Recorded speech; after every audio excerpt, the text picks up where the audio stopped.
Taken. You got people saving their seats.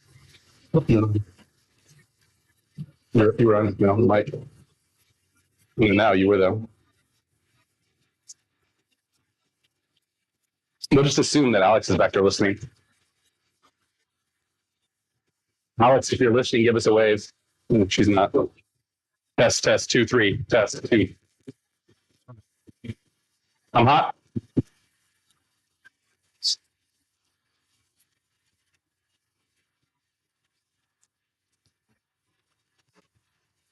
You were broadcasting for a minute though.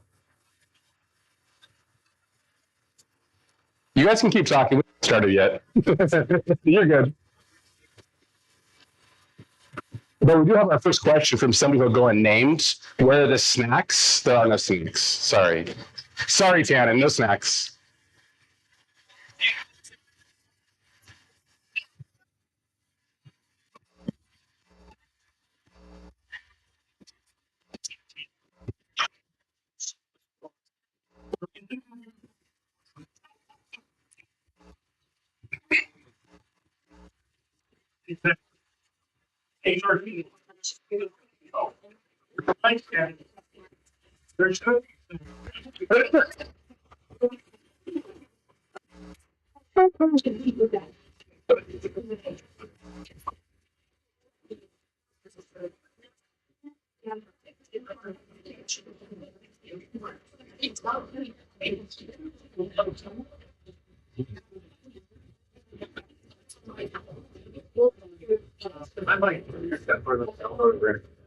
There's one over there. That's my like right.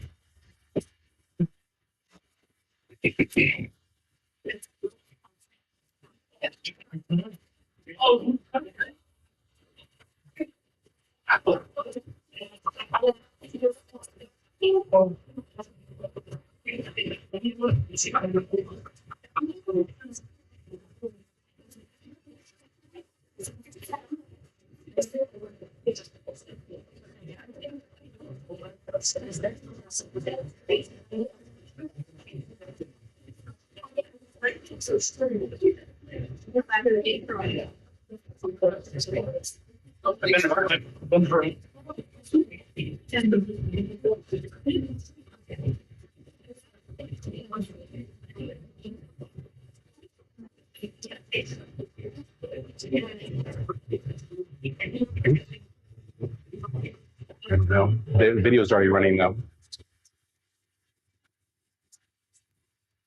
Do you want to do an audio test for the overflow right now and have them confirm the audio is good? Is the audio going over there?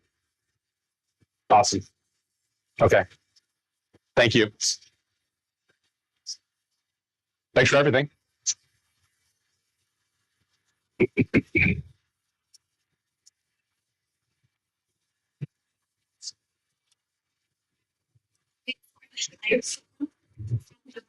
In 270, yeah.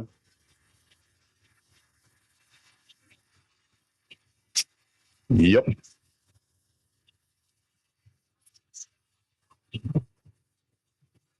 It's global.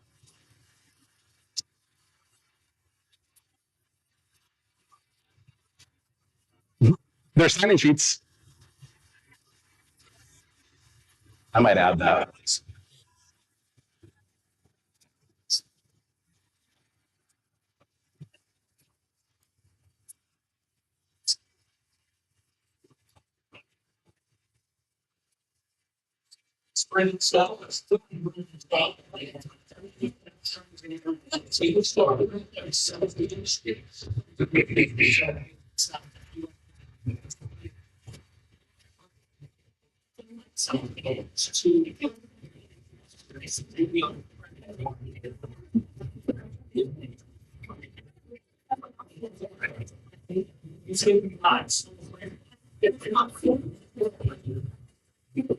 Real quick, for here in 101P, if you haven't signed in yet, the sign-in sheets are just outside the door. Please take a minute, run, go sign in right now, and make sure and register your attendance, please. Sign-in sheets right outside the door. Thank you.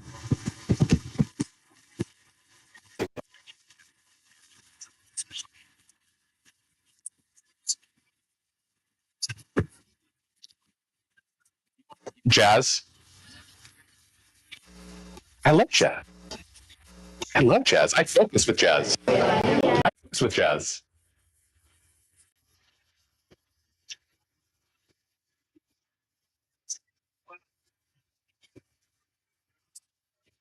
I don't know if you were here. I was telling her I give this last night a few times. My wife literally fell asleep. Literally. Like, thanks, honey.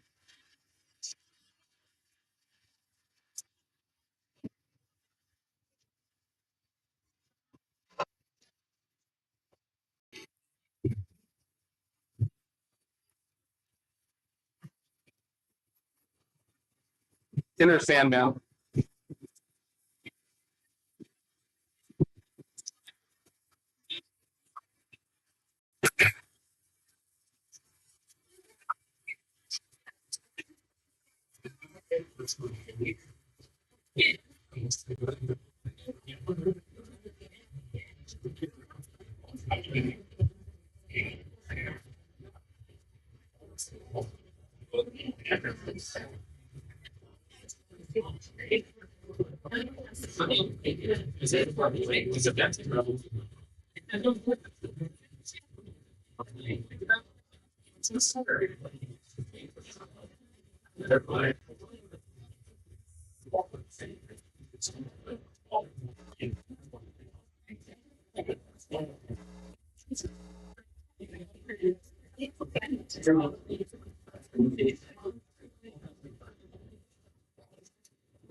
They said they may or may not hand the camera to you guys when they do the intro slide, so they might be on camera at that point, FYI. Just on that slide.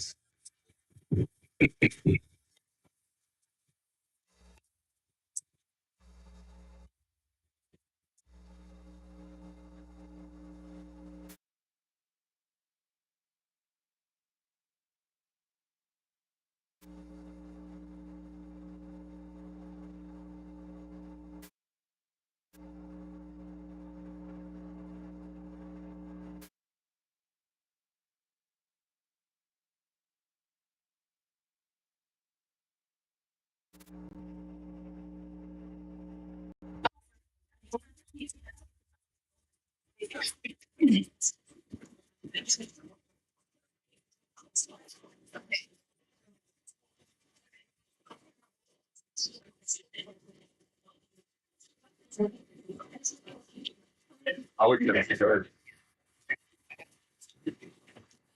All right. Good morning to everyone here in EMT and also to all of you in the overflow room from 270. A few housekeeping items before we officially start the workshop. The first item is, yes, we are recording. So as you can see, that's what's going on here. That is for the overflow room, but it's also to have a record for all of you when you want to go back and get a quick refresher. And finally, the goal is when we onboard new employees now, if they're going to do something that relates to contracts in any way, the goal is to have them watch this video to understand the contract writing process here at FCSS. There's no plan to capture audience members in the video today, but for those of you in the front row, you may get in the picture. So if you want to fix the back of your hair right now, now's the chance to do that. It looks like what you want it to. Other housekeeping items, 4 questions. All questions today are going to be submitted electronically. So asking not for anybody to raise their hand here in the room because you're not going to be mic'd and we don't have the capacity to capture the question. So if you would, get your tablet, get your phone out, scan the QR code, enter that URL right now, and you can preload that page in your browser and then just have that available to you whenever you do have questions anytime during the presentation. And so we do ask you ask your question as it occurs to you while we're on the topic. So while the slide's up, while we're talking about that thing, go ahead and submit that question at that time, and we'll try to work it in. We can't guarantee we're going to get to every question. Some of the questions, may be repetitive. Some of the questions may be something we know is going to be answered in a minute in the future. So not every question is going to be read, but we'll try to get to as many of the questions as we can as time and content allow. And then one final housekeeping item. I know I announced it here for everybody in 101T, but everybody in room 270, if you have not signed in yet, please go do that real quick right now at the start of the presentation. Make sure and log your attendance, find that sign-in sheet, and get signed in for the presentation. So with those housekeeping items out of the way, looking to Steve. Steve, we all good on tech? Everything's good in the other room? All right. So we're going to get officially started with the video. Welcome, everyone. For those of you who don't know me, my name is Benjamin Rosenbaum. I'm one of the attorneys here at FCSS. I'm going to be one of your presenters today, talking to you about the nuts and bolts of the contract process. Also presenting, we have Andrea Soto and Domenico Johnston from Internal Financial Services. They're going to spend some time talking to you about fiscal aspects of contracting, how to work with vendors to get their tax documentation and information. And lastly, we're saving the best for last, we got my boss, Jason Parkin. He's the general counsel here at FCSS, and he's going to be hammering home, reiterating some key points, talking to you about problems that often arise in the contract process, how to avoid them, and talking to you about some best practices when working with legal services, giving you some tips to work with our team. So our goals today, what are we here for? We want to help you have skills to create, view, and administer contracts effectively, and have them be administered in compliance with applicable law and FCSS policy. Our agenda today, we're going to start with an overview of the general contracts process, talking to you about applicable legal principles and ideas. We're going to talk to you about basic contract terminology, help you become conversant in things you need to know to talk about contracts. We want to help you become familiar with key contract formats that we use here at FCSS, key provisions and additional documentation you're going to need in that contract packet to have a valid and approved contract. And then we're going to talk about common issues and questions. So, for the next 2 hours, for those of you who love contracts, it's going to be the most exciting 2 hours of your life. I don't know why you're laughing. For those of you who don't love contracts, I'll let you in on a little secret. Even as attorneys, this is probably not our favorite part of our job either, for being honest. It's a small fraction of what our legal department does, but as we're going to discuss, it's key. Right? It's an important task for our agency, and it's an important work we all must do together as a team. We're only one player in the team. All right, so this might not be the most fun aspect of our day-to-day lives. We can all say that contracts should be as smooth as possible to be as beneficial for our agency as possible. All right, that's the goal today. So, what is a contract? Black's Law Dictionary says it's an agreement between two or more persons which creates an obligation to do or not do a particular thing. Sounds a little bit like Shakespeare, right? Do or not to do. In reality, what is it? It's a way of saying who has responsibilities, who has liabilities between two or more parties. It'll say who does what, who pays, if anyone, and what if something goes wrong, all right? So they generally contain a description of services or products to be purchased, specify amounts, price, key dates, and other terms and conditions. And so we've created this process to ensure that the proper departments sign off before the county superintendent signs and binds this agency to a contract. And as we're going to discuss, details do matter, right? So nobody's going to leave this room, right, being an expert in all aspects of contracts. That's not the goal. You're not going to have a law degree and be able to analyze things the way you would if you went to law school. That's not the goal. The goal is to equip you to know what details you can be responsible for, what you can focus on to play your part in the process. So the purposes of a contract, obviously comply with law and policy, agree on the responsibilities of each party in writing, memorialize that agreement, right? You may be on the phone with the vendor, you may talk to them about your expectations, what they're going to provide to us in terms of services, but that needs to be put in writing so everybody knows what's been agreed. Document that agreement. And to protect FCSS. Good contracts protect us, and bad ones leave us legally vulnerable. And so we much rather spend our time, our money, and our energy supporting students of the county than engaging in fights with vendors, legal disputes with vendors. So I'm going to stop right now. I can feel you all kind of pulling back a little bit. Laws, allocation of risk, policies. That's for legal to handle, right? No, it's not, all right? These aren't legal department's contracts. They're Team FCSS's contracts, right? These aren't finance's contracts. They're Team FCSS's contracts. And even when your department is the initiating department, it's not just your department's contract, right? It's Team FCSS's contract. We all have to work together. And I know it's a slogan, right? Team FCSS is a slogan, but it's also very true. Our agency processes and relies on about 1,500 contracts a year to do all the work we do. And our legal department, as robust as it is, isn't responsible for every aspect of that contract. We need the whole team. We need facilities, we need IS&T, we need finance, and we need you. Everything works best when each player in this process owns their personal role. And so that's really the big picture goal of today, to equip each of you to know what your role is and to have the knowledge and information you need to play your role to best help and protect this agency in the contracting process. So this is really the last slide that's dealing primarily with law. It's our responsibility, so we're not going to lecture you on the stuff we have to be responsible for. But to give you a big picture idea of what we're dealing with, right? In the civil context, you're dealing with the civil code and the labor code. So most businesses, for-profit businesses, those bottom two code sections, that's all they're dealing with. As a public agency, we have public contract code, government code, and education code on top of that. All those statutes and then the accompanying regulations for all of those code sections are things we have to keep in mind as a public agency. That's why we have to worry about the fingerprinting we're going to talk about. That's why we have to worry about FERPA. That's why we have to worry about all these other things that we as legal counsel have to make sure are in the contract. And this is also why, we're going to talk about this later on, we prefer you stick to FCSS templates, right? The vendor is not considering public contract code, government code, education code most of the time. Even vendors that primarily serve public agencies, even vendors that primarily serve schools. There's a particular statute I can think of when it comes to student data, where tech companies that have worked in the education sector for 20 years in California are not compliant with a law that's about 10 years old, because most school districts don't ask about it and they don't put it in their contract. And so again, that's why we default to the FCSS templates. Not because we're trying to be too rigid, not because we're trying to be too demanding as legal services, but because we've baked it into the cake and made it more efficient to comply with all these areas of the law quicker when we as legal department have to process those 1,500 contracts a year. Any questions so far, Jason? Nope, we're good? Excellent. All right, so the contracting process. Talked about the concept of Team FCSS as a whole, right? But the other concept I want you to walk away from today is there needs to be a contract team within your department. To take ownership of your role as a department in getting your contract prepared and ready to protect this agency and through the process, you got to figure out what that team is. And I'm looking at you director level folks, senior folks in your department. You need to know what your contract team is. And that may vary by department. Some departments are set up vastly different than others. It even may vary by contract within your department. Maybe you have a contract team that's built just for one initiative that you're working on.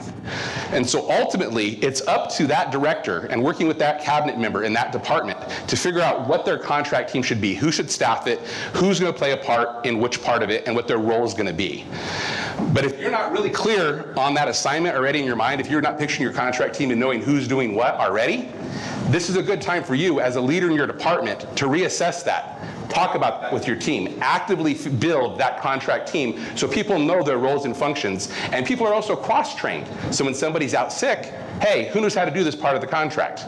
So your contracts are consistent over time. That'll speed up the efficiency of the process and again, better protect our agency. Because I'll be honest too, as attorneys, we miss stuff sometimes. We'll go back and look at a contract we approved 2 years ago. Oh my goodness, I missed this. I wish I'd done this differently. I wish I'd caught this. And so adding that consistency within your department team helps the entire team FCSS get contracts right. As an agency, a lot of us are focused here on step 3. That's what we think of as the contract routing process, I would say in general. But I would argue that steps 1, 2, and 4 are more important than step 3. Step 3 is just where you put it on paper. Step 1, planning and preparation within your department. It's looking at budget, looking at department goals, looking at overall strategy. Where does this contract fit within that global picture for your department?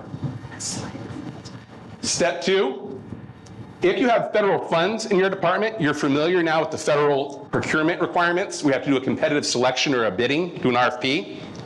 But even if you're not using federal funds, you should be getting quotes from multiple vendors. We're still using the taxpayer dollars, just as you would if you were doing a home improvement project at your house, remodeling your kitchen. You don't just call the first contractor in the phone book and take the first quote sight unseen, right?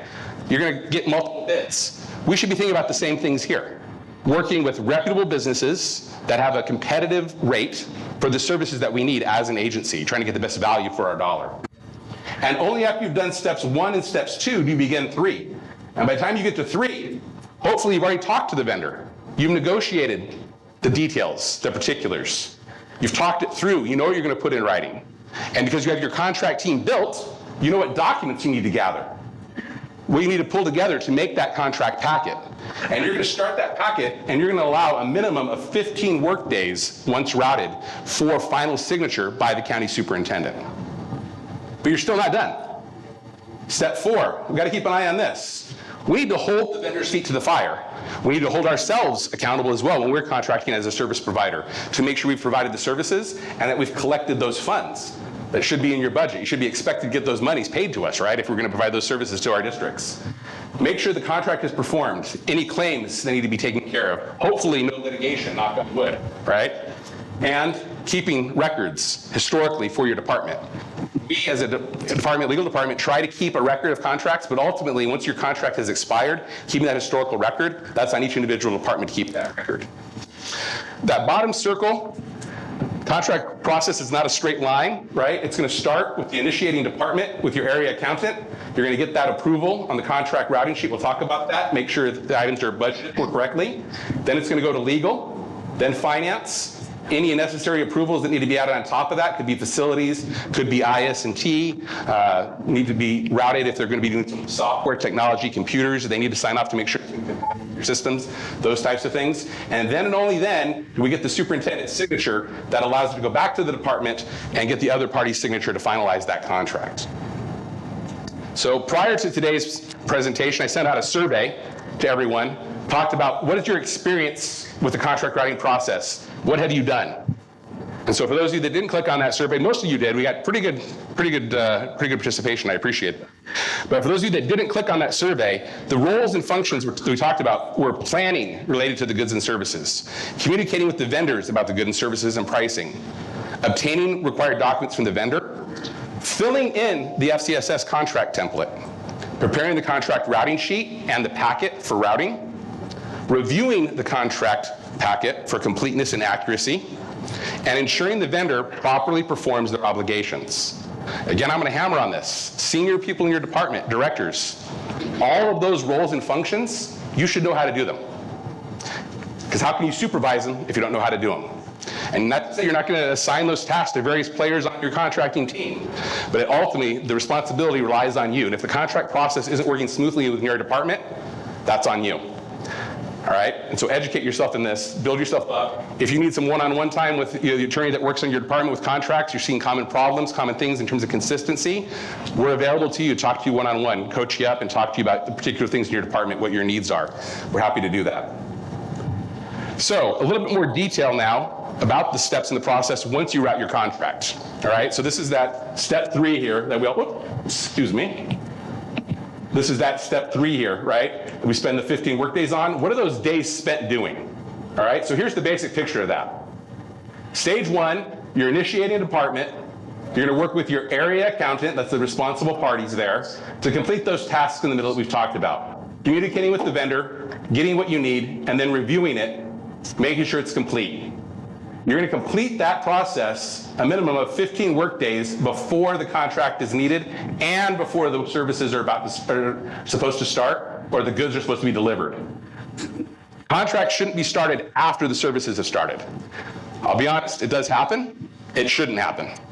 For all the reasons that we talk about protecting this agency, protecting the student data, complying with FERPA, taking care of insurance, if you don't have signed documents in place and that work starts, all of our efforts to protect this agency and prevent liability go out the window. We have zero protection when the work starts before we have that contract signed. It shouldn't be happening.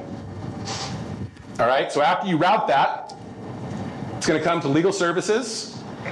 We're going to review and work with the initiating department to finalize and obtain required documents and signatures of the other party. All of these time estimates here, in terms of the work days, have that in bold, plus additional time used by department. So, if anything in stage 1 is not done completely and accurately, on the right side, it's going to add to these estimated times. Again, estimated times, not perfect, doesn't always hit that mark, but that should be the goal of what we're working with. And again, this also illustrates we're not the only department involved in this process. We're one department. We're looking at legal. But anything related to facilities or construction, let's go to facilities and operations. Jeff's going to be taking a look at that, making sure he is aware of what's going on with our facilities, keeping an eye on managing that, anything he needs to be aware of, any other inner working things, look for in that contract, because he has a trained eye for those issues.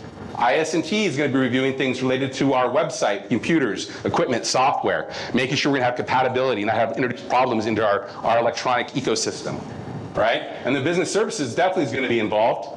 verify financial documents are correct, tax stuff's in place, and working with the department to correct any deficiencies, making sure things are properly budgeted for.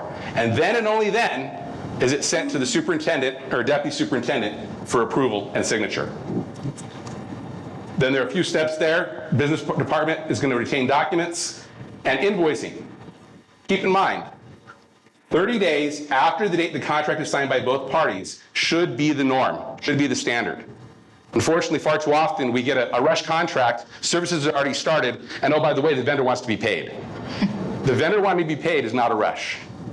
The vendor wanting to be paid shows that something happened wrong in stage one.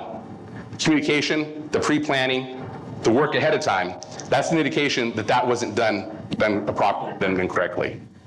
Now, I know what you're all thinking, wow, what a helpful timeline. Where could I find a copy of that? Thank you for asking. Our SharePoint Legal Services page has recently had a revamp. We've been working on it for a while.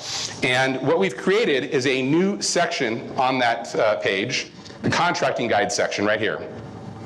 And so you will find this contract timeline along with many other resources we're going to be highlighting today under contracting guide. That's all live, it's all there. You're going to find information about insurances in particular, how to verify the vendor's name, when a contract actually has to be routed or a purchase order has to be routed. We're going to talk about that more here in a minute, but you'll find a whole white paper about that whole topic, dealing with digital signatures, financial documents, working with legal services, all those type of topics. We've created single white papers that we've endeavored to make a single page, the first page, with key takeaways for you on those topics. Print those out, peruse them, distribute them, wallpaper your home with them, enjoy them.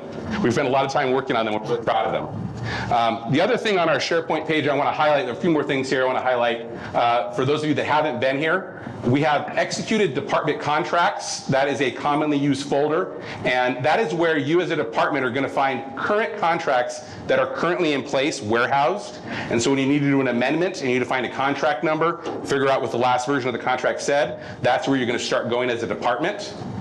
Our contract routing sheet and the other forms that go with the contract, we're talking about the TV forms, fingerprinting, et cetera, are there under routing sheets and other forms. And then finally, our contracts are generic templates. Our standard services agreement, mutual obligation and shared responsibility, our amendment form, our termination document, those are all going to be there. For several other folders I'm not going to spend time talking about right now, but if you need to know about them, you'll know about them. We may highlight a few of them here in a minute. And then this contract slides workshop, already there. It's already posted, and the video of today's workshop will also be there, so you can go back and review that. And then lastly, contract review and approval assignment. Our department splits up who works with which departments to approve their contracts on a normal basis. We rotate that sometimes to kind of get us all cross-trained to the various departments. But if you're unsure who you're working with or who the backup attorney is that your department works with, you can find that on that spreadsheet.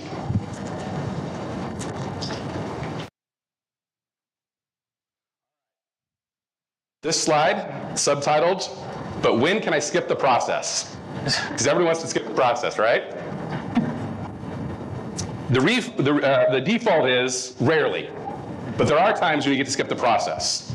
But when do you need to route that contract or purchase order? When does that purchase order that you just love to sign and quickly get the services need to be treated like a contract and be routed and not just signed? All right? So when we're contracting for products, custom products for FCSS with a high dollar amount, or the vendor is requiring you to sign a contract, you need to route the contract. So when is it a contract versus a purchase order? You're going to know because it's going to contain terms of service. We'll talk about that here in a second. Also, when you're contracting for services, when a vendor is providing services to us, outside vendors with limited exceptions. Basic exception is going to be limited duration speaker engagement. Okay? Or if you're working with facilities, purchase or lease of facilities, you're definitely going to need to route that contract. All right? So, contracting guides, when to route a contract, you'll find that there on SharePoint, more detailed information. I'm going to have a screenshot of that here in a minute. The thing to keep in mind in general is you're not allowed to sign a contract on behalf of this agency.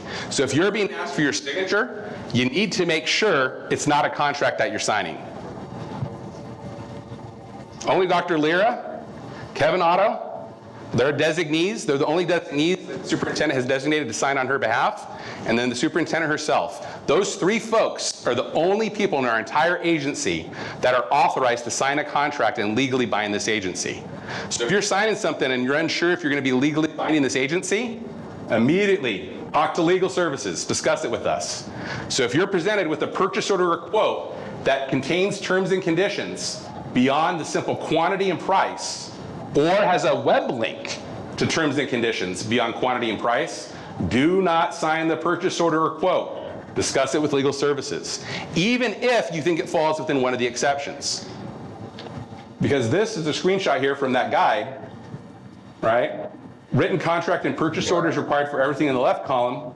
The right column, you can use a purchase order only, exception, if the other party requires a contract and or a signature on terms and conditions, even if online. So those exceptions only apply if it's limited to price and quantity. Anything much beyond that, it's going to be something that needs to be routed. So when can you skip the process? Rarely. Real quick, Benjamin, we got a question going back a few slides on the timeline. Is it ever, the timeline says that invoice and payment happens within 30 days after the contract signed by both parties. Can contracts be paid prior to services being rendered? Great question.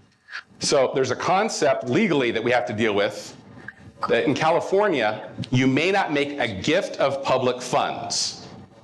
Basic idea is these are tax dollars. You can't give them as a gift to somebody.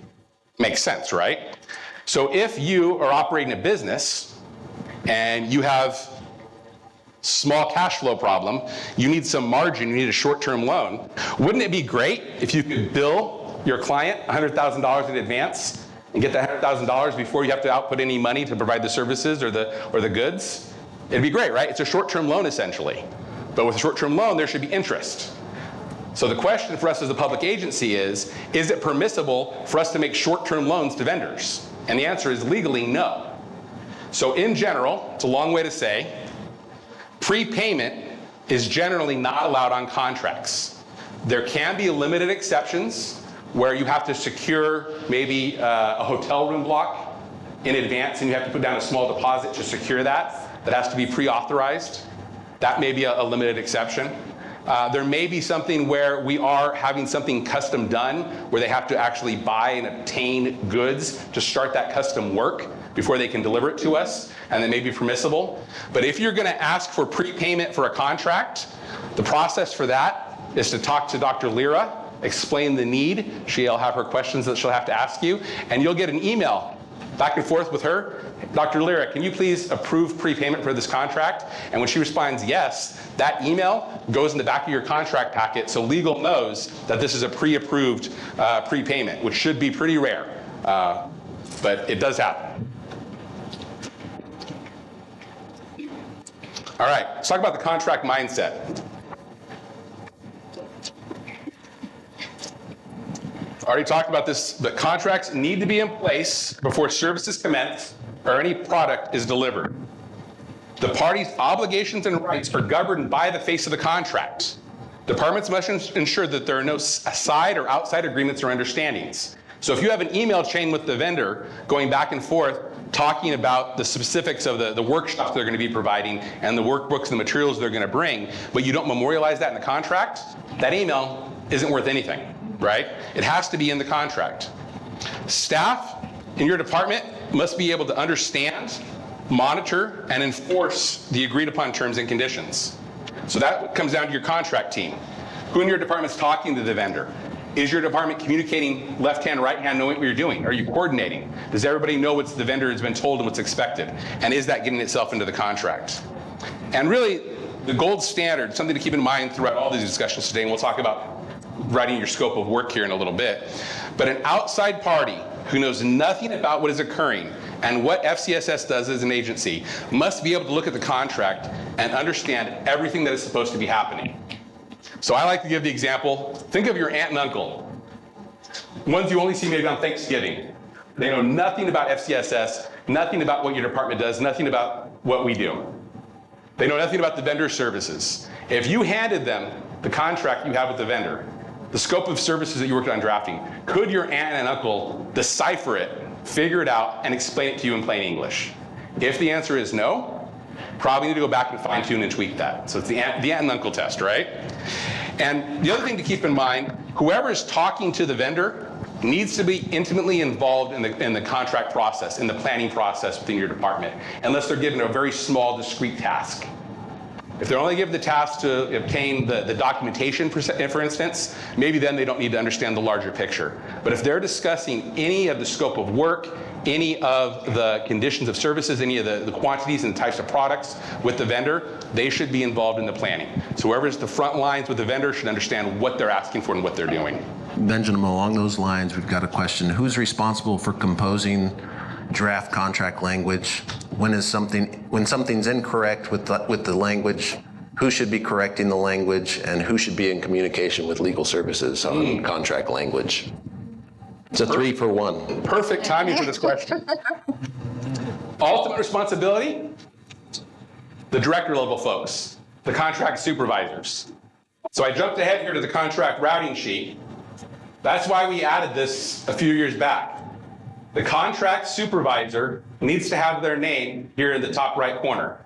That should be the senior person that is ultimately responsible for making sure that what we're getting, what we're buying, is of good value. It's the service or good that we need, that the vendor performs and fulfills their obligation and provides what they're supposed to be providing, and it's within, again, the budget of that department. But they're going to be working with a program assistant whose name also should be listed. That slash is there on purpose. We're looking for both names to be there. And so who's ultimately responsible? It's going to be the program supervisor. Who within their team is responsible for each individual component, for drafting that language? It's going to vary. Like I said, this is the department team you're building. And so maybe you have a content coordinator that has this initiative that they've been tasked with, and they're going to be talking to the vendor, they're going to be game planning, coming back to the team, reporting, talking about those things, and they're going to be the one working on the scope of work. Maybe you have a program assistant that's been working in your department for a while, and intimately knows what's going on an initiative, on a project, and you say, hey, can you communicate with this vendor? Can you talk to them? Can you find out what services they offer, get some quotes, comparative quotes, and come back to the team and talk about that? So who's actually talking to the vendor and who's actually working on drafting that scope of services in that language? It's going to vary by department, and it's going to vary by contract even within that department. We're not rigid on that. We're just asking you as a department to build that contract team with a senior level person who's ultimately going to be responsible. The buck has to stop with them. But how they divvy up that task, how they divide up that work, and who they train up to support them on their contract team, that's up to your department. Was there another part to that question I haven't gotten to? No, I think you got it. I think I got it. And so if the scope of work does need to be amended, it's probably going to be the attorney reaching out to the contract supervisor and talking about those issues, unless we know that the program assistant drafted this and has been involved in drafting in the past, and maybe we'll talk to them directly. But most likely we'll reach out to that senior person who's supervising the contract. So, on the contract routing sheet, you should be pretty familiar with this, but if you're not, this is the sheet that goes on the front of every contract packet that gets routed through that 15-day process. And as you see, it has sections. It has parts that are the responsibility of the different members of the team. And so in A here, at the top, this is the initiating departments area. They're going to list their department. They're going to list the other party's name to the contract. We're going to talk about that in a little bit here, who the vendor is and getting their legal name right. They're going to tell us what the title of that contract is, what the name of it is. And then there are 3 boxes that are really important that the department needs to fill out, related to fingerprints, tuberculosis, and student privacy addendum. You need to make sure those boxes get checked based on the criteria of the scope of services being provided. And then when those boxes are checked on the cover sheet, you'll see within our standard contractor provided services agreement, there are check boxes within that need to be checked. And then there are forms that are going to need to be attached. And so everything marked with an asterisk on this contract routing sheet, you're going to find on SharePoint a form that allows you to accomplish that. So there is a fingerprinting certification document you're going to be able to find that needs to be downloaded, have the vendor's name put on it, included in the contract. There is going to be that student privacy addendum that you're going to need to attach for anything where a student is going to be interacting with technology in the cloud, etc. And so the department is responsible for filling out A, and then the department is going to work with their area accountant to fill out B. whether there's no money changing hands, whether there is money that is being paid by us, making sure we fill in the right accounts, whether or not there are federal dollars being used, yes or no. And if we're receiving payment, we're going to check that box. And then your area accountant is going to be signing off on that and saying that this is within the budget of the department before it gets routed beyond your department and your area accountant.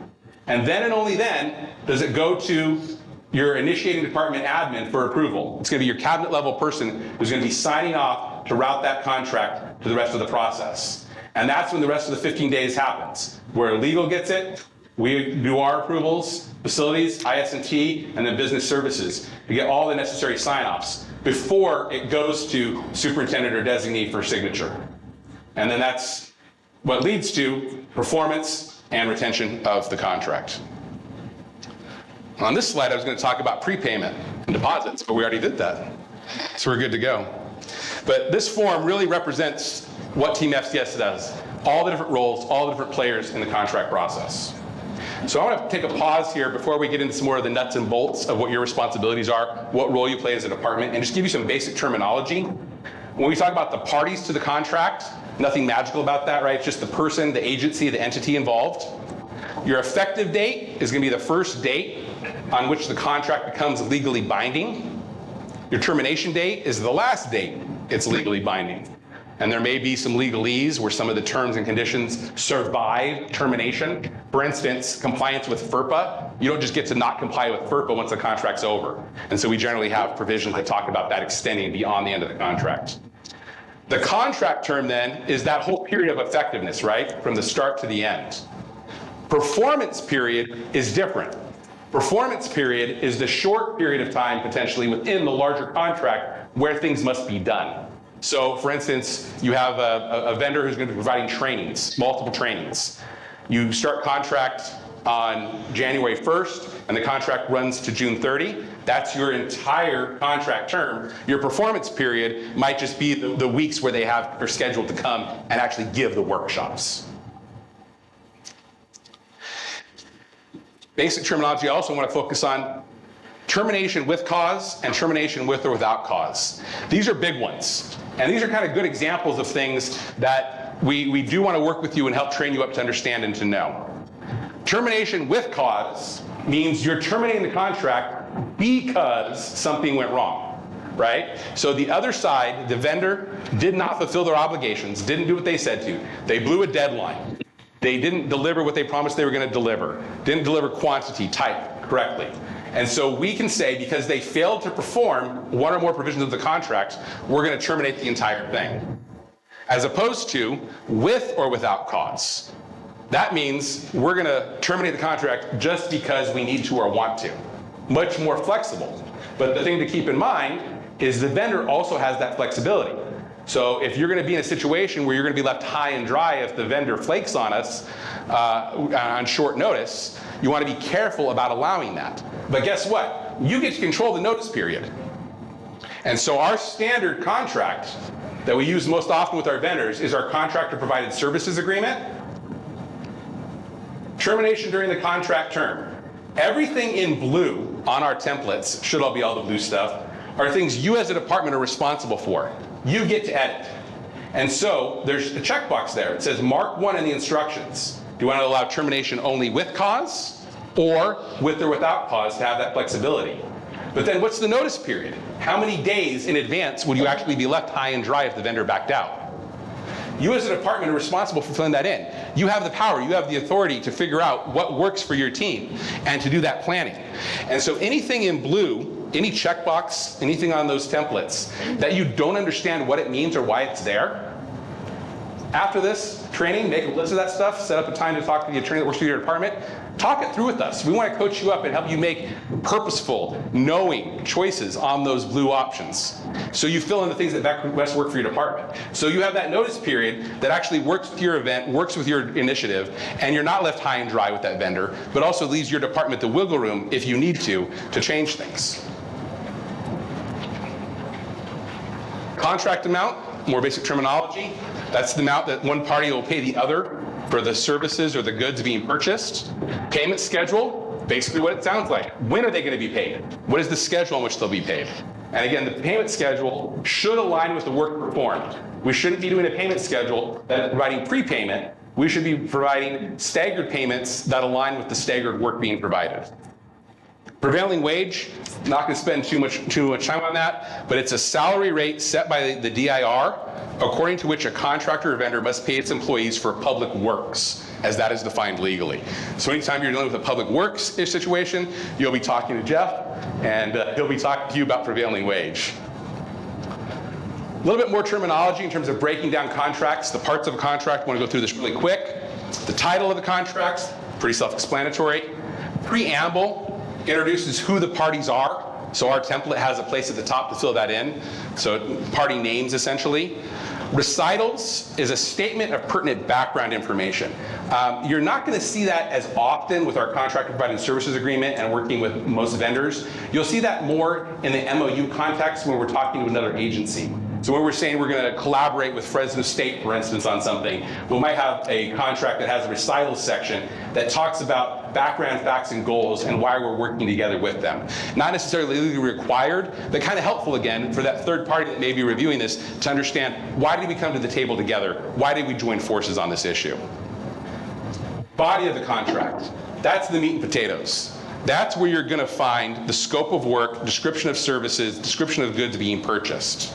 That's where the magic happens in terms of your department, memorializing your discussions with the vendor, what you've negotiated, what you intend to purchase, what you're getting. Then you have general provisions, boilerplate. That's the housekeeping rules. That's our responsibility, right? That's the stuff that we're inserting that takes care of all the legalese, all the mumbo jumbo that you guys don't need to worry about. Signature blocks at the end where the parties are going to sign. So I have a question, right? Do we as an agency allow digital signatures? Guess what? There's a contracting guide for that now.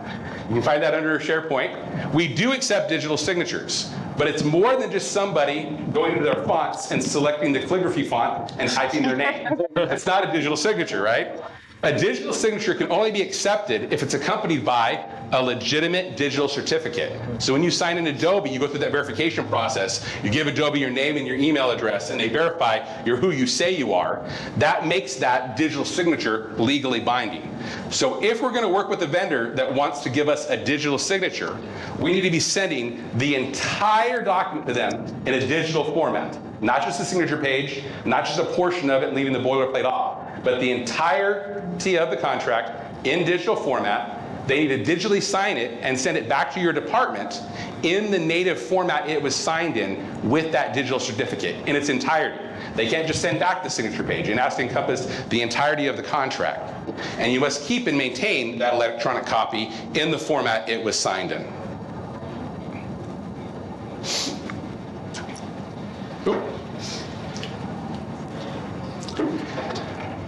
Exhibits, those are basically attachments. Sometimes they're called addendum. There's really not much magic. There's technical differences between the two, but not much magic between calling exhibits or addendum. They're things that are added on to the end.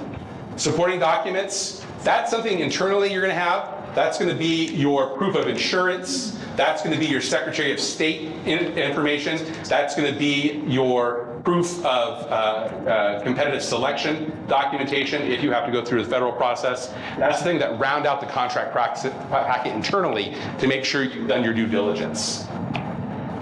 Finally, RFPs, bid documents, self-explanatory. If you have to go through that competitive process, there'll be that extra documentation. So, basic contract forms. Always, always, always push the vendor to use FCSS templates. So that pyramid I showed you, all that law we have to comply with, all that boilerplate that we've spent so much time polishing and working on as a legal department, we've put that work in again to streamline the process. And so our contracts are faster and easier for our department and for you and for the agency as a whole to process. Our templates ensure that FCSS is most protected, and they're actually usually fairer than vendor contracts.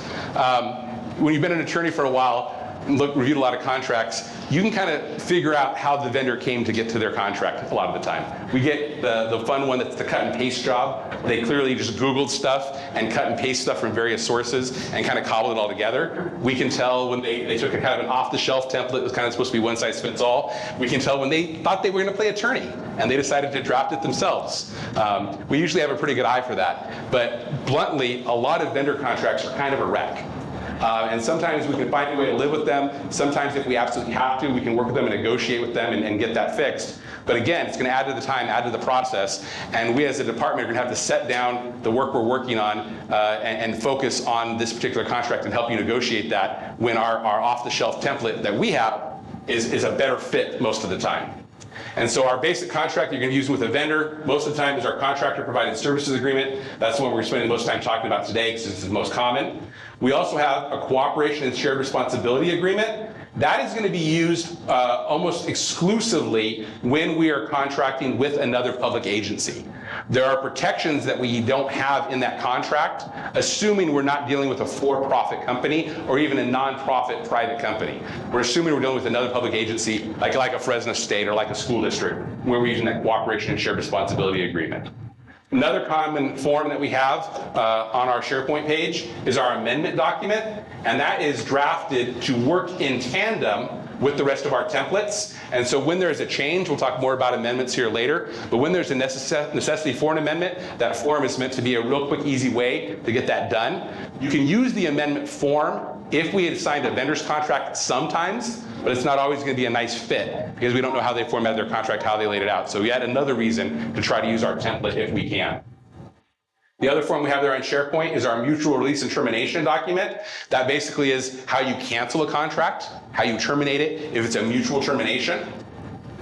We have a speaker presenter agreement, which is a scaled down contract if you're only doing a very limited duration speaker engagement where they're not being paid to travel on behalf of FCSS. They're only paying for their speaking services. It's a real quick contract you can use for that. And then we have the FCSS provided services agreement. Most of our time today is focused on issues of us purchasing from others goods or services, but obviously we as an agency also provide services.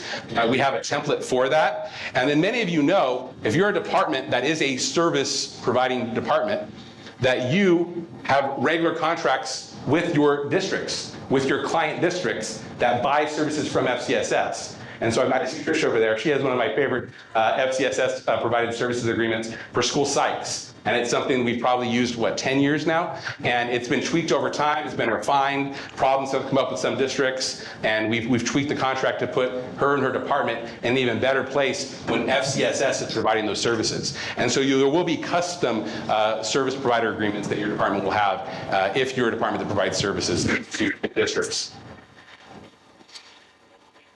So we also have another type of contract we're not going to go into too much detail about, but it has its own folder there on SharePoint, one of the folders I didn't talk about. But it's a concept of a standard services agreement. So I just want to make you aware of the fact these exist and these can be put together.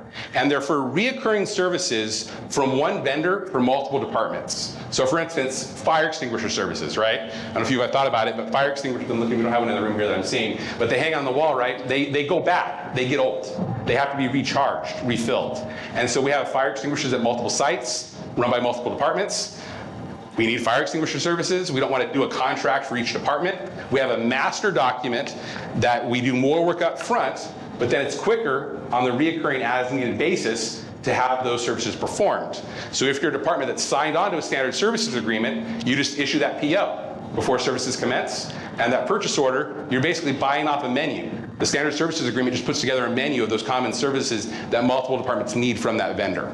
And so if you have those types of services that you need and you haven't initiated a standard services agreement, let us know. Or if you want to see the standard services agreements that we have in place, if you see what options you have, if you want to add your department to that list of departments that can do the PO, go ahead and check out SharePoint, take a look at that. All right, so those are all the background terminologies that we're going to go through, big picture things that our department deals with. We're going to go forward and talk about kind of the nuts and bolts of what you and the department need to be responsible for. But before we do that, I think we have a question. Yeah, just want to clarify one thing that was said regarding contract supervisors versus assistants. Just to be clear, it's the contract supervisor that's ultimately responsible for what's in the contract, and the person that should be coming up with the content of the contract. The assistant is there to support in that effort, based on what the contract supervisor is having them do. But assistants aren't to be drafting contracts from scratch. That's all coming from the contract supervisor with their direction and their guidance. Excellent. All right, so what's in a name? When we are contracting, we're contracting with an entity, so it's a corporation or LLC. We're contracting with a public agency, for instance, a school district, or an individual. And all of those types of entities have a legal name, and it matters. So a DBA is not a legal name. So for instance, we have Joe Smith. Joe Smith is a plumber. And on the side of his truck, it says Joe Smith's Plumbing. Is that his legal name? We don't know. We know it's what's on the side of his truck. I doubt it's on his birth certificate. If he is not incorporated and he contracts as an individual and gives you a contract that says Joe Smith's Plumbing, but it's not a corporation, that's a contract with no one, with nothing, right? The DBA can't contract. Legal name matters. And the legal name, when it comes to the contract process, legal name must be identical on all the forms throughout the contract. The contract routing sheet, the contract itself, all insurance and financial documentation, the TB form, fingerprinting, other required documents if necessary, and any future amendments. All right? The name has to be consistent throughout. We'll talk more about that entity versus individual concept here in a minute. But the name really matters. We have a contracting guide on this, another commercial contracting guide. We have a whole contracting guide on SharePoint, and the visuals I'm going to put up on the screen here in a minute are part of that contracting guide. So if you want to learn more about the entity name, we have a whole white paper on that on SharePoint. And the other thing about names real quick before we go on, we're Team FCSS. A little bit of feedback. We're Team FCSS, right? We've internalized that. That sounds kind of normal to our ear now. But a decade ago, even internally, everybody was thinking of us as FCOE. So what's FCOE? The county office, it's the building we're in. Legally, the County Office of Education does not exist as a legal entity. It's the building we're in, it's the space occupied legally by the County Superintendent of Schools, who is herself an elected official and a legal agency herself, our County Board of Education, which is itself a legal entity separate and apart from the County Superintendent. And then we also have another agency within these walls, the County Committee on School District Organization, that deals with boundary issues for the school districts of the county. And those three legal entities occupy this County Office of Ed. But the building itself can't sign a contract, right? The agencies within the building can sign contracts. So when we contract, when we do business, it's FCSS, the Fresno County Superintendent of Schools.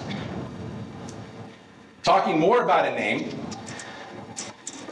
when you're a corporation or LLC, it's kind of a legal fiction. That's what we're taught when we were in law school, when we learn about business formations. It's the legal fiction that the business is a person. And that's the only way under the law you can contract and bind the corporation.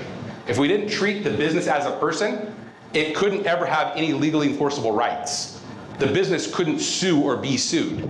If you went to court and said, I'm here on behalf of Hope, the concept of hope, the judge is going to look at you and say, well, bring hope to me physically. Hope doesn't exist, right? It's not tangible. In the same way, a corporation or an LLC, in and of itself, isn't tangible, but if you jump through the legal hoops to form it, the law will treat the concept of the business as a tangible live person. And so in the same way, we talk about Joe Smith having his plumbing business. If Joe Smith is not incorporated, not an LLC, he's just doing business in his own name, and Joe Smith meets with an unfortunate tragic plumbing accident and dies, can Joe Smith then walk into court and sue and be sued? No, he can't. That makes sense, right? Joe Smith doesn't exist anymore.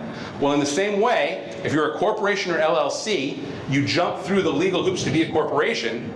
Legally, you're an active corporation versus inactive, alive versus dead. Only alive corporations or LLCs can sign contracts. If the contract becomes inactive, it's dead and can't sign a contract. And so that's the whole reason when you work with the vendor, you're going to be talking to them. Are you a corporation, LLC, or an individual? Who are we contracting with? What's your legal name? And then when they give us the legal name, we take it at face value, but we need to verify. And the way you verify is you find out what state they have registered their legal entity. That's the state where they've gone through the process to make their entity be alive under the law. And so this example here on the board is the Secretary of State for California. This is the web link. We have this on our SharePoint page as well. And when you go there, you type in their legal name, Youth to Leaders Foundation. And when you get a result, it'll verify their exact legal name, word for word, in 2 places on the page. And then circled in red there, you see status active. Status active. It shows that they're alive, able to contract. And so when you write a contract, you're going to be including in the contract packet, Jason will talk to you about that packet and what order you put those documents in, but you're going to be including the SOS, the Secretary of State information, showing that the entity, the corporation or LLC we're contracting with, is alive and able to contract. There will be some vendors that are incorporated in a state other than California. You're going to be finding out with them when you talk to them, where is your entity formed? And are you registered in California as well or not? If not, you need to go to that state Secretary of State website and find that similar information.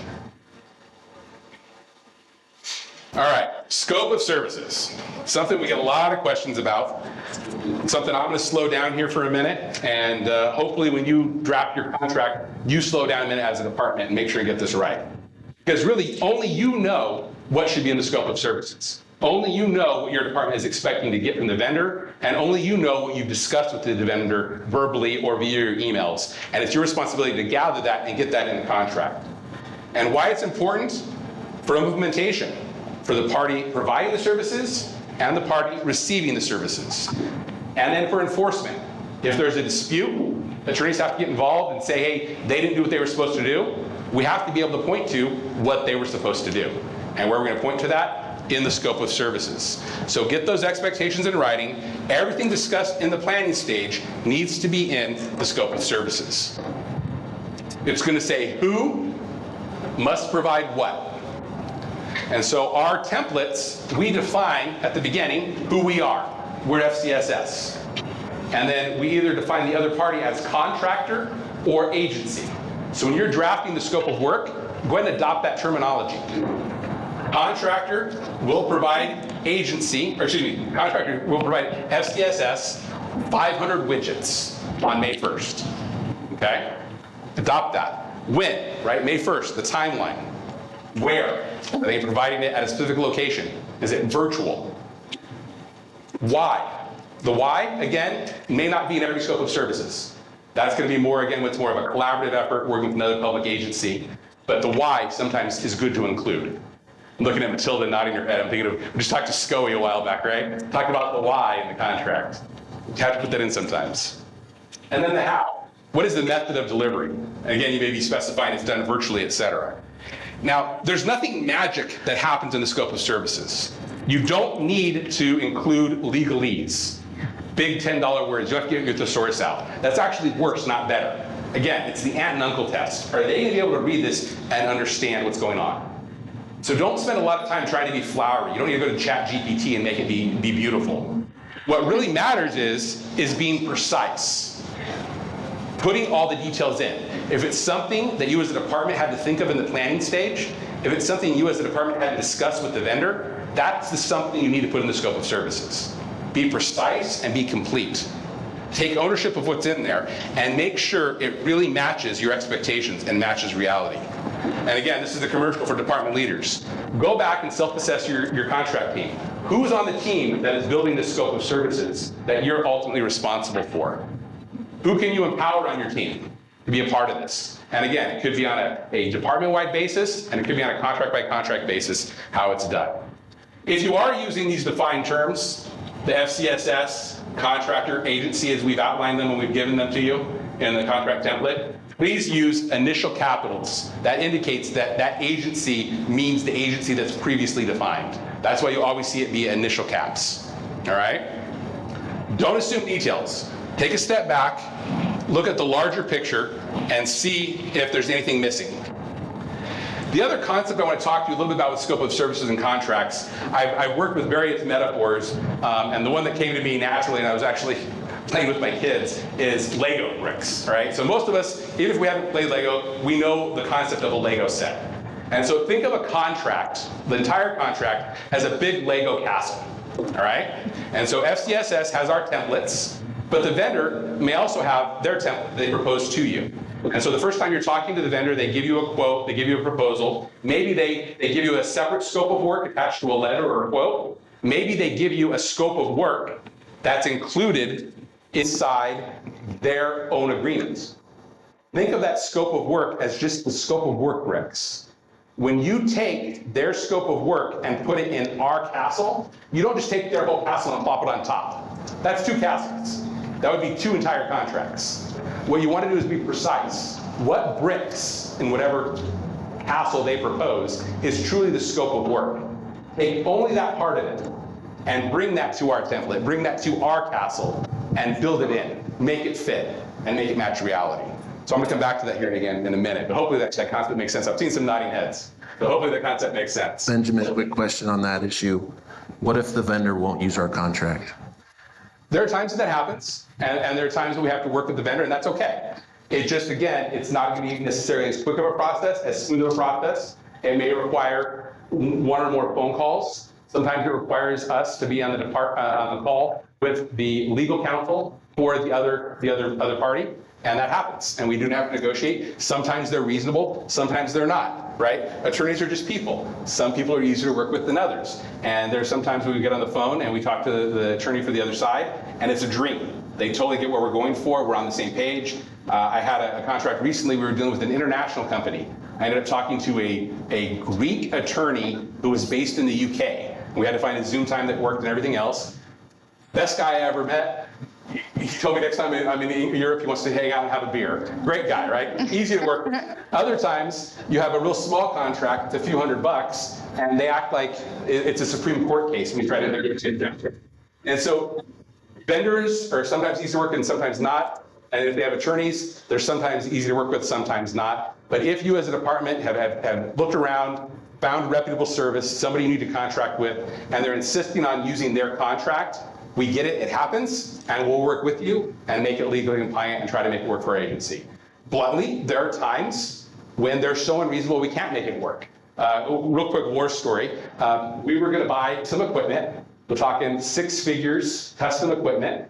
And I looked through their contract, they were insisting on they use it. And I read some of the provisions and what they meant in reality. And I told them the department, I said, this contract basically says that they're going to give this, I think it was about $300,000 piece of equipment to us. They will not tell us that it's going to work. They will not promise it's going to be fit for any purpose. And what's more, they're not going to promise it's not going to blow up and hurt somebody. And if it does, it's our responsibility. And oh, by the way, did you notice, in terms of the scope of work, it doesn't say when they're going to be providing this to us. They're asking for prepayment, and they won't promise it's not going to be delayed or let us get out of the contract if it's not delivered by a certain date. And the department said, they can't seriously mean that. And I said, I sure hope not. So we scheduled a call, had their attorney on the phone, had the vendor on the phone, and I said, this contract really doesn't work for us. We'd like to use our template. No way. And I said, okay, let's negotiate what's in your contract. Are you building this, or are you contracted with a third party to build it? Oh, we're contracting. That's why we need the prepayment, because we have to outlay money. It's a custom job, technical thing, several $100,000. I said, okay, we might be able to live with that. It's against standard practice, but we might be able to do it. But I also noticed there's no delivery date. What's your estimate delivery? Oh, about 6 months. I said, okay, we can live with that. So what happens if we're at 9 months and you haven't delivered it? Can we cancel and get a refund? No. Okay, what about at 12 months? No. Is there any amount of time that you can be delayed where we ever get to cancel this contract, get our deposit back, and go find another vendor? No. So needless to say, we couldn't work with that vendor. The department heard that and went, they gotta be kidding me, this is crazy. So there are some vendors that are so unreasonable we can't work with them. Hopefully that's not the case. So long answer, but I'm happy to tell that story. It was a fun one. Follow up on that. What if the vendor or other agency that we're dealing with has a online contracting process of their own and want us to sign digitally through that process. What we're going to ask you to do is print that out and route the hard copy. Because of our agency process, because of all the departments that sign off on that, and because of the legally binding nature of digital signatures and how you memorialize that, our contract process is designed for the tandem. And so all of the supporting documentation you have to add, all those things have to be physically routed through our process to allow and make that eligible for signature at the end of the day. And so if the signature of the county superintendent or designee is ultimately applied through digital means, which it may be, it still needs to be a routed contract that goes through all the approval process. All right. Talking a little bit more about scope of services when you're drafting, so coming back to that topic, that's what we were talking about before we went off on those few tangents, a few war stories and those questions. We're doing the who, the when, the where, the why, and the how. So in drafting that, just a few things to keep in mind. Try to number your paragraphs. Don't do bullet points. So if you have to negotiate, you have to get to talk. You're not counting, okay, bullet point number 6, just number them. Much easier, right? Use line spacing, paragraph indent, group similar services together, and describe things in a logical order, in the order they're going to be provided. So just kind of some common sense stuff that makes your scope of services make more sense. And again, passes that aunt or uncle test, makes it easier to discern from afar what's going to be occurring. If you have any custom abbreviations, right? If you're doing a training on ERWC, don't just put ERWC. Define what is ERWC. Write it out, and then if you want to make that abbreviation you're going to use, then add the abbreviation, then be consistent and use that same abbreviation throughout your description of your scope of services. Use active short sentences, clearly identify who's doing what. And big picture, one of the biggest things, and Jason will talk about this as well, we see a lot of vague language that's not going to be helpful for our agency. So examples of words to avoid: reasonable, adequate, sufficient, promptly, fair, equitable, support, facilitate, assist. Those are squishy words. They really don't mean something in particular when it comes to enforcing our responsibilities. So if something is reasonable, define reasonable, right? Within a reasonable amount of time, is that 2 days or 2 months? Say, must be provided within 2 months. Don't just say a reasonable amount of time, okay? And then double check everything before submitting. Make sure that you have read it, you understood it, it passes the aunt and uncle test, and it encapsulates everything you've discussed with that vendor. When working with the scope of services, please do not just attach the vendor's contract to the back of the SCS template. That's kind of the Lego analogy. Don't just stack another castle on top of our castle. We don't want 2 castles, all right? Don't just cut and paste their language unedited. Don't allow the vendor to edit our form without discussing it with us first. Never allow any edits, handwritten or not, to be made in any contract after it's been routed. And definitely don't add or change any information after the other party has signed. Okay? And it all goes back to the scope of services to the big picture ideas we talked about. Make it understandable, make it intelligible to those that may not understand or know what our agency is doing. And make sure that you're not just taking it sight unseen from the vendor. Real quick question, if we use a vendor's contract, can we use an FCSS amendment form to amend it? Sometimes we can. Sometimes it's going to fit. It'll take us a minute. We'll have to slow down as attorneys and look at the original contract and see if it's going to mesh, it's going to match. Sometimes we can tweak our amendment document to make it work. So often we can, but not always. All right. It's all about the kids. So that section at the top of the contract routing sheet, we have those check boxes. 3 main check boxes, and when you need to use them. Fingerprinting and criminal background checks. That's required if the vendor will or may have more than limited contact with students, including virtual or remote. That's when it's outside the direct supervision of FCSS staff or the parent or guardian of the pupil. So there's something called an ORI number.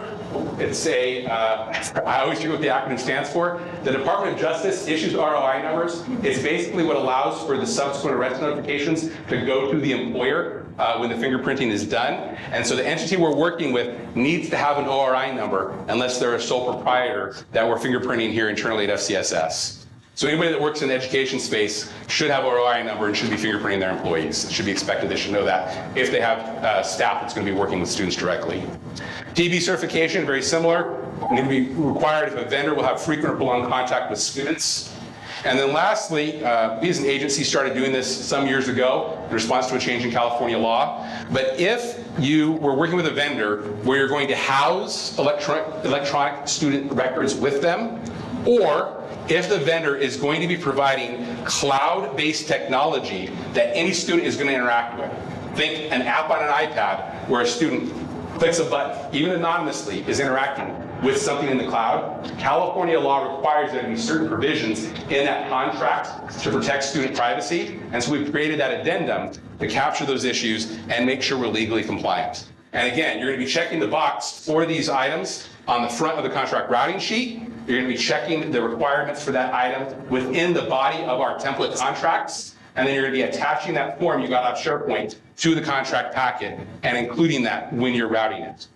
And this is another example of why our contracts is better. Oftentimes we'll be presented with a vendor contract where they are working with kids and none of these issues are taken care of. And so again, we're having to do custom edits to a contract for really basic issues that should be in that contract, but vendors still don't have them, even though they work in the education space and honestly probably should know better. All right. Going to turn the page, talk about insurance for a little while. Before I dive into this, another commercial, guess what? There's a contracting guide for that. On SharePoint, under our contracting guides folder, you'll find an entire white paper that goes specifically just into insurances. So if it's great stuff, you can't get enough of it, you want to read it, take it to the beach this summer, have some light reading on the beach, print out that insurance guide and take it with you. When do we need insurance? All right, almost always.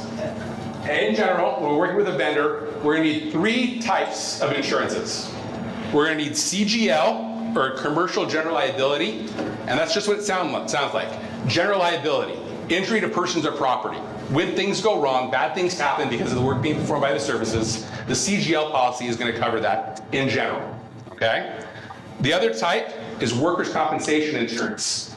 If the vendor has any employees that are going to be staffing the project and that employee gets injured, they're going to be looking for a pocket to pay for that injury.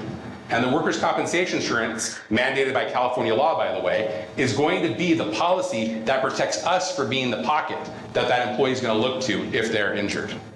And then finally, commercial auto liability insurance.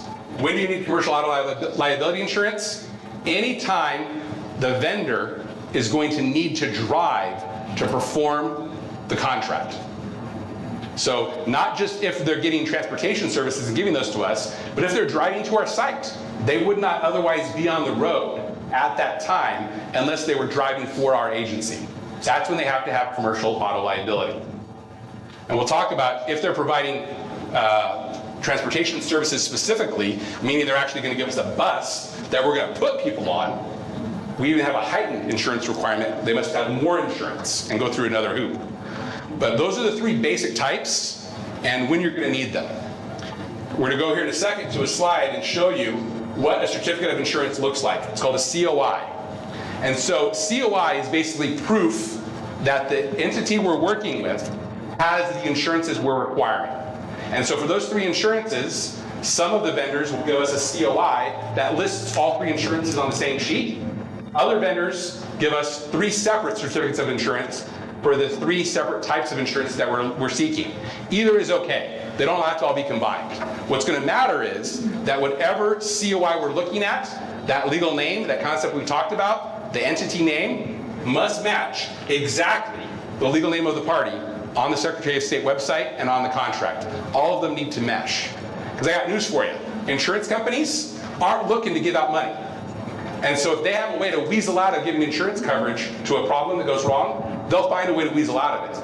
And not having the correct legal name is a very easy way for them to weasel out of that problem. So let's say Joe Smith's plumbing company, Joe's Plumbing, actually is incorporated, and we did it right. We checked. Is Joe's Plumbing an active alive corporation on the Secretary of State? Checked.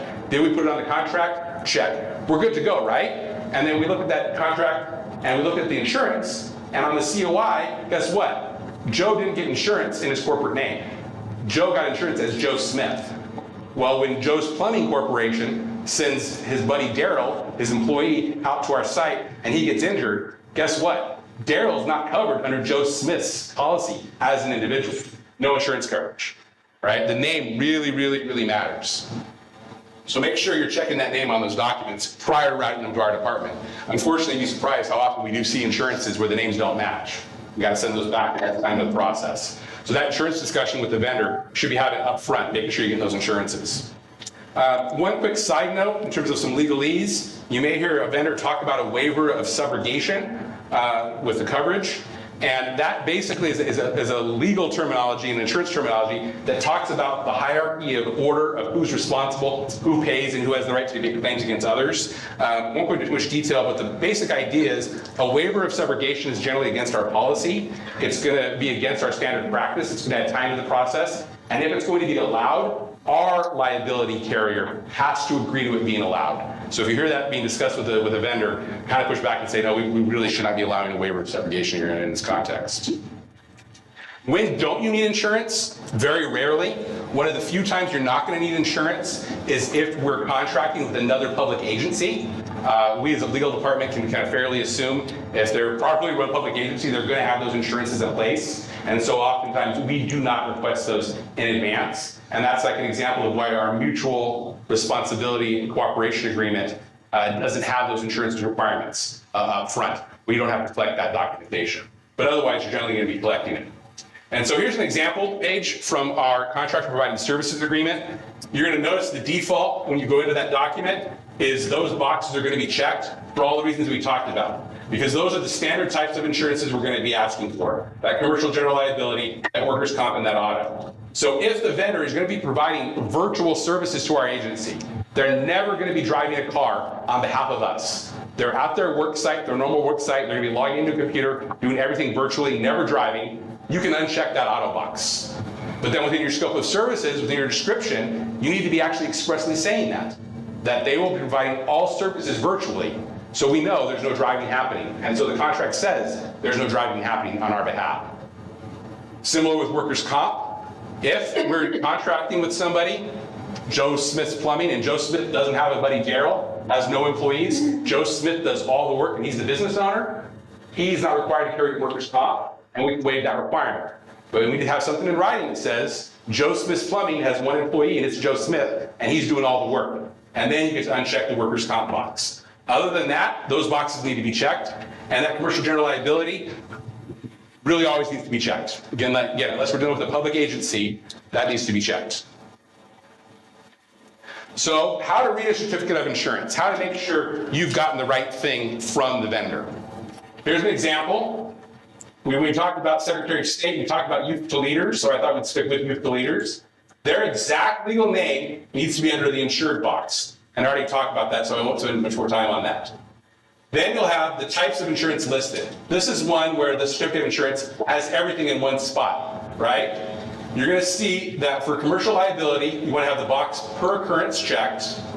And then you're going to be seeing what the start date and the end date of the policy is. The start date must be before the effective date of the contract. And if that policy is going to expire before the termination of the agreement, the department needs to work with the vendor to get that renewal in place to make sure we have insurance coverage during the term of that contract. And so you're going to see the policy effective dates right here, and we're checking those when you get that from the vendor. Then you're going to want to check the limits, right? The commercial general liability insurance needs to be $1 million per occurrence, $2 million aggregate.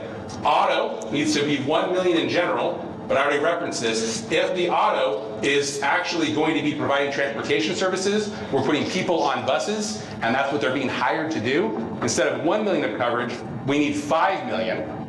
And we need an additional insured endorsement specifically on the auto policy.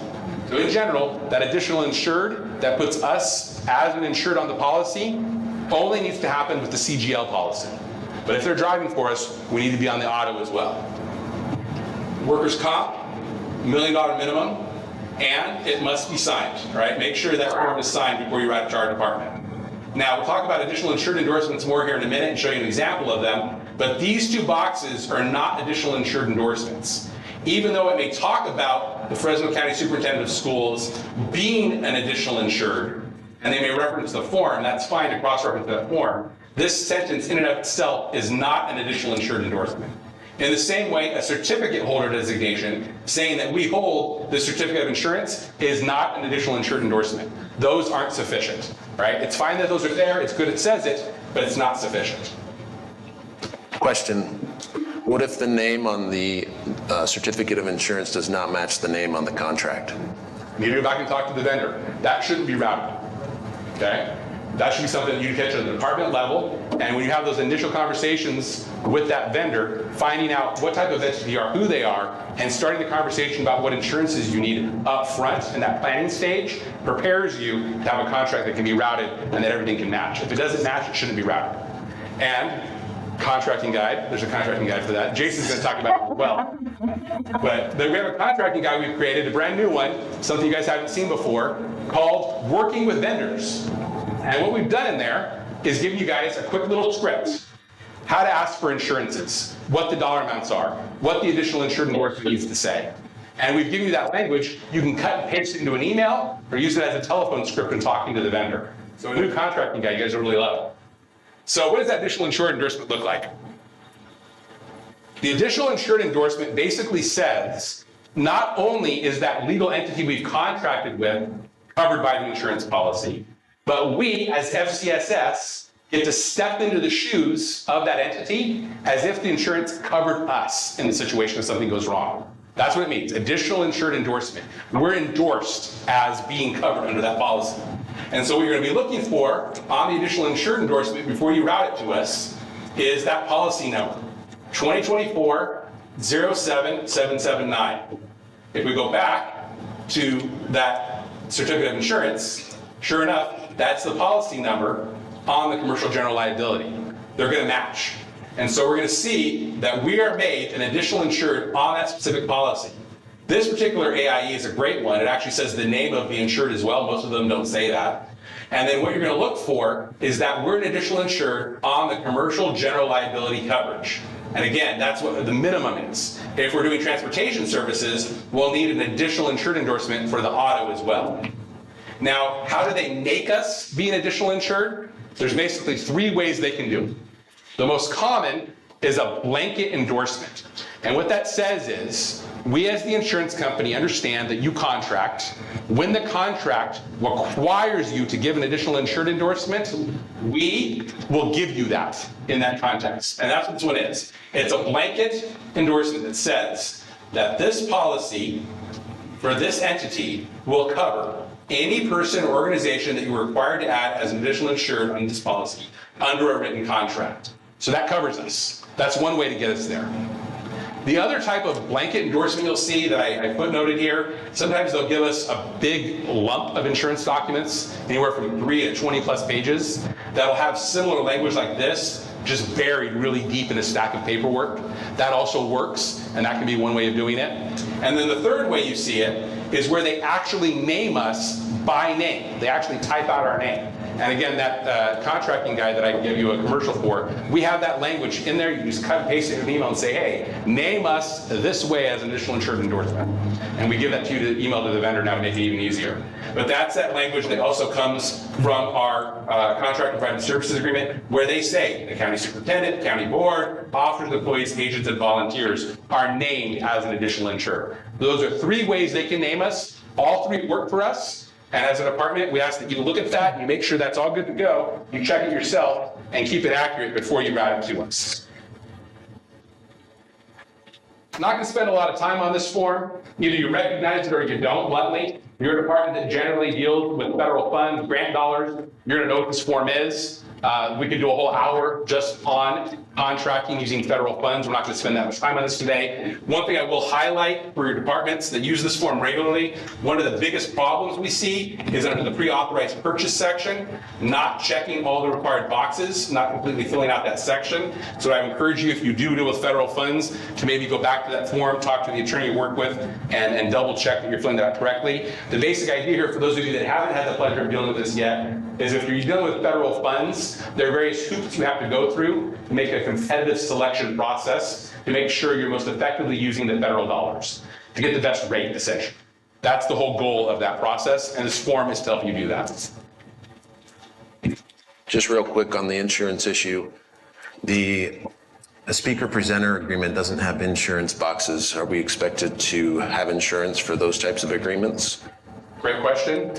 No. And that's why we created a kind of a short form for non-repetitive, limited scope, limited duration speaker agreements where we're not paying them to travel for us, low risk situations. We've created a template, and as an agency, the policy decision was made that we're not going to require insurance in those specific circumstances for that particular type of service. But if you're hiring a sword swallower and a juggler who's going to juggle planes, and that's your speaker, guess what? That's higher risk. We're going to ask that you contract.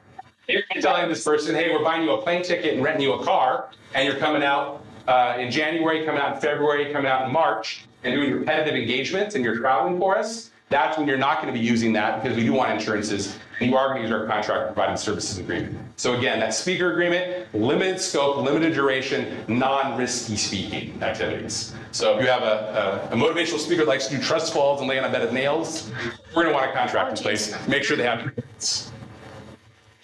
And so what if we have, can we share insurance guides that are on the SharePoint page with vendors to help them with the insurance, proof of insurance? Well, I happen to know that there's going to be a slide coming up that you're going to be presenting, Jason, that's going to talk about this. But anything that is not marked attorney-client and that is not part of a direct communication with the legal department, it's okay to share that with the vendors, okay? It's not necessarily designed to be shared with the vendors, but if you need to help explain what needs to be done, you can do that. But the whole goal of our contracting guide on working with vendors is to kind of give you that cut and paste stuff that's ready-made for you to put in an email to the vendor.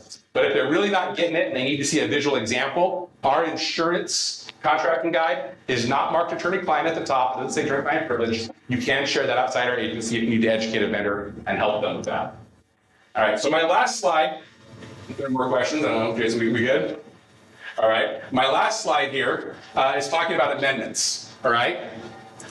You must do an amendment if there's a change to the length of the contract term, the amount, the scope of services or the product being purchased, or any other original term in the contract as written. Because again, the whole goal of the contract is to put in writing what everybody has mutually agreed to. And if something changes where what was put in writing is no longer accurate, it no longer matches expectations or needs, and you and the other party are agreeing that it doesn't match reality anymore, all an amendment is doing is making that contract match the new reality. You're updating reality, all right? And so when you're submitting that amendment, be sure that all the details match. That exact legal name from the cover sheet of the original contract, from the insurance, from the Secretary of State, all of that should match on the amendment. It should all be fluid. You're going to be getting us an updated Secretary of State. Is that corporation still alive? Are they legally able to sign that amendment? You're going to be checking insurances if you're extending the contract term, getting new proofs of insurance, submitting that when you route it. And you want to make sure all of that works when you are routing an amendment. The other thing to point out is there should never be an amendment to price without some amendment to services, even if it's only changing the term. You have to be able to explain why you're making the change. We have gotten amendments before that says, hey, we're decreasing it by $5,000, contract amendment. No explanation why. What, are they just giving us a discount? What happened? What changed? Something changed. Maybe you're canceling a learning opportunity. They're not going to host that workshop. They're taking one off. So that's why the $5,000 is coming off. Maybe you're adding $20,000. Why? Because there are more participants in the event? Because you're adding new dates? What's going on? Because you're extending the contract term by 2 months. Something else has to change other than just the price and amount. But if you're working with an amendment, you're talking to a vendor, feel free to reach out to Legal Services, do a little pre-planning if you need to. We're happy to talk to you about that. So thank you for your attention on my portion of it. I'm going to throw it off to Fiscal, and they're going to talk to you about some fun number stuff. Thank you, Benjamin. I'm going to turn this clicker on. You have the fancy one. Good morning, Team FCSS. How are you? My name is Andrea. I know some of you have been here for a while. This might be a review for you. We did this a few years back. I want to say it was done virtually. It's this way. It was done virtually. I know the camera adds about 20 pounds, so don't judge.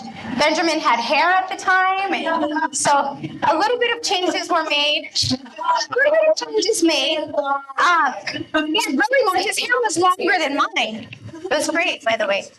We did this virtually, though. It's really exciting to be back in person. Again, my name's Andrea. I'm here with my boss, Domenico Johnston, and we're going to be covering the fiscal corners of our contracts. Really quick, we're going over the expenditure obligations and revenue earnings. So people ask, well, why is finance a part of the contract review?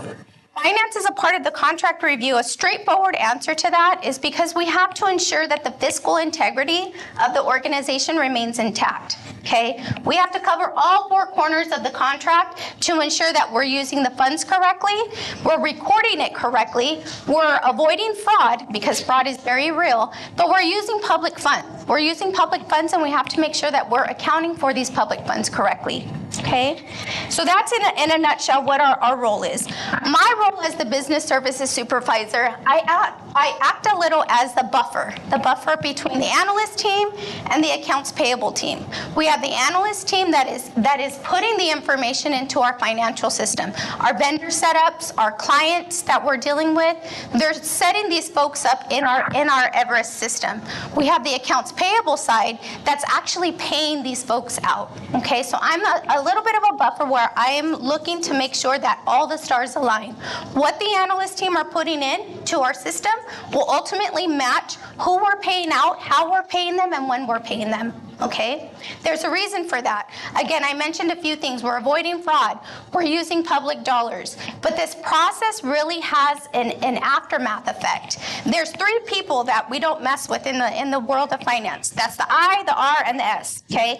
We owe a report at year end, at the end of the calendar year. We have to report to the IRS who we've done business with. Okay? So there's not only what we're doing here at the county office, between all of our fiscal folks and our teams, our support staff, our leadership, we're all involved in this together. It's a shared responsibility, but there's an aftermath. We have to pay our vendors, we have to report to the IRS, and we have to ensure that we're using public funds correctly. Okay? We have a motto in the finance world, and if it's moving dollars, it has to make sense. Pun intended. If it's moving dollars, it has to make sense. Whether funds are going out or funds are coming in, it has to make sense, okay? If you know what the music artist that said that thing, I will buy you a drink. A coffee drink, Jason. A coffee drink. I'm going to go over this expenditure obligation before I get fired. Okay. So expenditure obligation. We're going to talk a little bit about the payer, okay? If we're doing business with someone, they're providing a service to us. FCSS is put in a position as a payer, okay? That in terms, it equates to an expenditure obligation. We have an obligation to pay that person for whatever it is that they provided to us. We're also going to talk about the flip side of that. FCSS as a recipient of payment. There's many of you in here that provide specialized services. Those specialized services are provided to our school sites, other county offices. In that aspect, FCSS is the vendor, okay? We are providing a service to them, and they are in turn supposed to pay us. So we'll talk about both sides of the equation. The expenditure obligation, FCSS as the payer, and the FCSS as recipient. We're providing service to them, and they have to pay us, okay? The contract routing sheet. Everybody is very familiar with this contract routing sheet. There's a lot of information on here, but I'm going to cover these four corners of Section B. I'm talking primarily to our area accountants. Our area accountants and our fiscal analysts who act as area accountants. I'm an acting area accountant and also an analyst. Domenico is as well. We have wonderful fiscal folks, your area accountants, our analysts. We all work together to dance the same dance. We joked a little bit in some of our prior trainings where we have to do this dance. We can't have Domenico doing the cha-cha, me doing the rumba, Elena doing salsa. We have to dance this dance together. There's going to be a collection later to actually see that. So put your money in, and they'll actually do it. Just kidding. But no, the fiscal corners of this contract, this is where the area accountants are going to be looking. The area accountants, we adjusted this language a little bit here. We added a little bit of language again to talk about both sides of the equation. FCSS as a payer, but also FCSS serving in a position where we are getting paid as well, okay? So I'm going to read the new language that we put in here. We just added a little slight change. It's, I have verified that, one, the funding is available to pay the amount of this contract. That's if we're paying a contractor, right? We're receiving services, we're obligated to pay them. Two, the budget has been adjusted to account for revenue owed to FCSS. That's if we're talking about FCSS providing a service to them. We want the area accountants to look at both sides of the equation. If it's an expenditure obligation, they need to verify that the funds are available to pay them, okay? We're accounting for it correctly. We have the funds available. If we are serving as a vendor, we need to make sure that we're accounting for that on our side. The budget has to make sense. We have to make sure that we're logging that information into our budgets because we need to know that that money is coming in, okay? So the budget has been adjusted to account for revenue owed to FCSS. The information stated to the left by the department and resource code is correct. And D, each required document is attached. I think we get a little hung up on D most of the time. And D, with this aspect here, the W-9, 590, 587, we seem to have a little bit of hiccups because what's happening is if the vendor is not set up in our vendor maintenance application, okay, IS&T's here, we have a wonderful vendor maintenance application. If the vendor does not exist or the information does not match what's stated on the contract, it will be flagged for audit. We need those tax forms. We, as a finance department, we cannot change any legal information in our vendor maintenance application without those tax forms, okay? So again, if the vendor does not exist or the information does not match, we need those tax forms. The W-9, the 590, the 587, whichever is applicable. Domenico will dive a little further in depth to those forms and their implications. Any questions so far? Great. I know legal touched on it earlier, the federal funds section here. Accountants, you know what funding sources you're using to process payment. If it's federal dollars, a lot of us are working with federal dollars, just make sure that that federal grant-funded contract checklist is complete and is attached. And again, federal dollars, there's a little bit more implication to using federal dollars, so we need that form. Okay? The next one I'm going to go into, I'm solely going to focus on accounts payable. I'm solely going to focus on FCSS paying a vendor because we're receiving goods or services. In order for us to enter into these contracts, we need to make sure, again, that the vendor is set up in our vendor maintenance application. If the vendor is set up, great, and it ties out to the information on the contract, wonderful. If it does not, if the vendor does not exist, or this information does not match what's on the contract, we need those tax forms. We have to have those tax forms. This vendor maintenance application is only as good as the data that we're putting in it, okay? And we legally cannot change this information without those tax forms, okay? All right, we have a question. What's the expected timeline on getting a new vendor added? You know, that's a great question. I'm going to lean on Domenico for that. We have the analyst team that primarily sets these up, and we try to filter on a 48-hour timeline, 72-hour. Yeah, is this on? No. Okay. As far as, do you have me on? Now I'm on. Okay. So as far as timeline goes, yeah, it should be 48 to 72 hours. If you have a rush, communicate it to your area analyst or your accountant to contact us because, again, sometimes we're on vacation, sometimes people are out sick that are doing it. Georgette's the main person that does our updates. So just keep that in mind. If you communicate it to her and you don't hear back in a proper amount of time, let either your analyst know or you can let Andrea know or myself, and we'll make sure that makes a priority for you. Yes. I'm glad that question was asked. We typically have a 48-hour turnaround time, 48 hours, sometimes 72 hours. However, there is a slight rule to that. We will not set up that vendor. We cannot set up that vendor until that contract is fully executed. Okay? If it's a brand new vendor, if it's a contractor we've never done business with and we want to get them set up right away, we cannot set up that vendor until you receive email that that contract has been fully executed. Once you receive that email that that contract has been fully executed, send those tax forms to Georgette Salas. Okay, she has a 48-hour to 72-hour window for setting those up. Great question.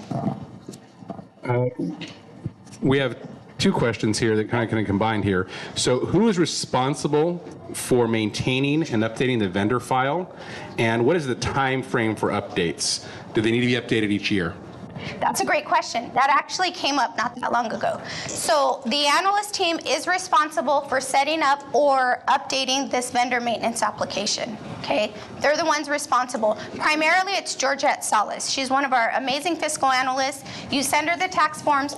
Once your contract is fully executed, and she will take care of you. It typically takes about 48 to 72 hours. I do want to mention really quick, I know IS&T is in the room, but this is what our vendor maintenance application looks like here.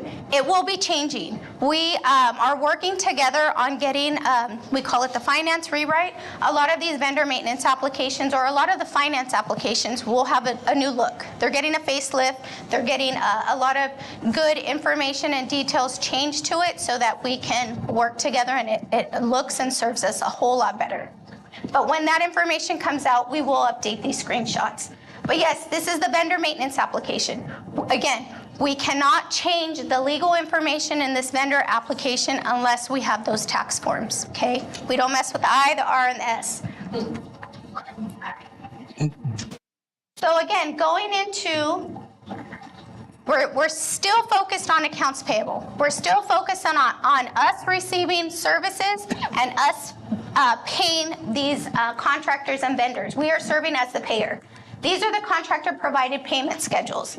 We have a fixed installment. We have a rate not to exceed.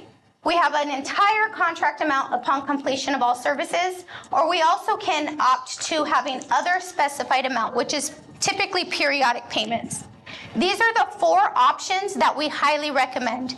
Legal talked a lot about the generic contracts that they have. They have a lot of templates, but these templates were built to protect the organization, okay? So these are the 4 top recommended payment schedules.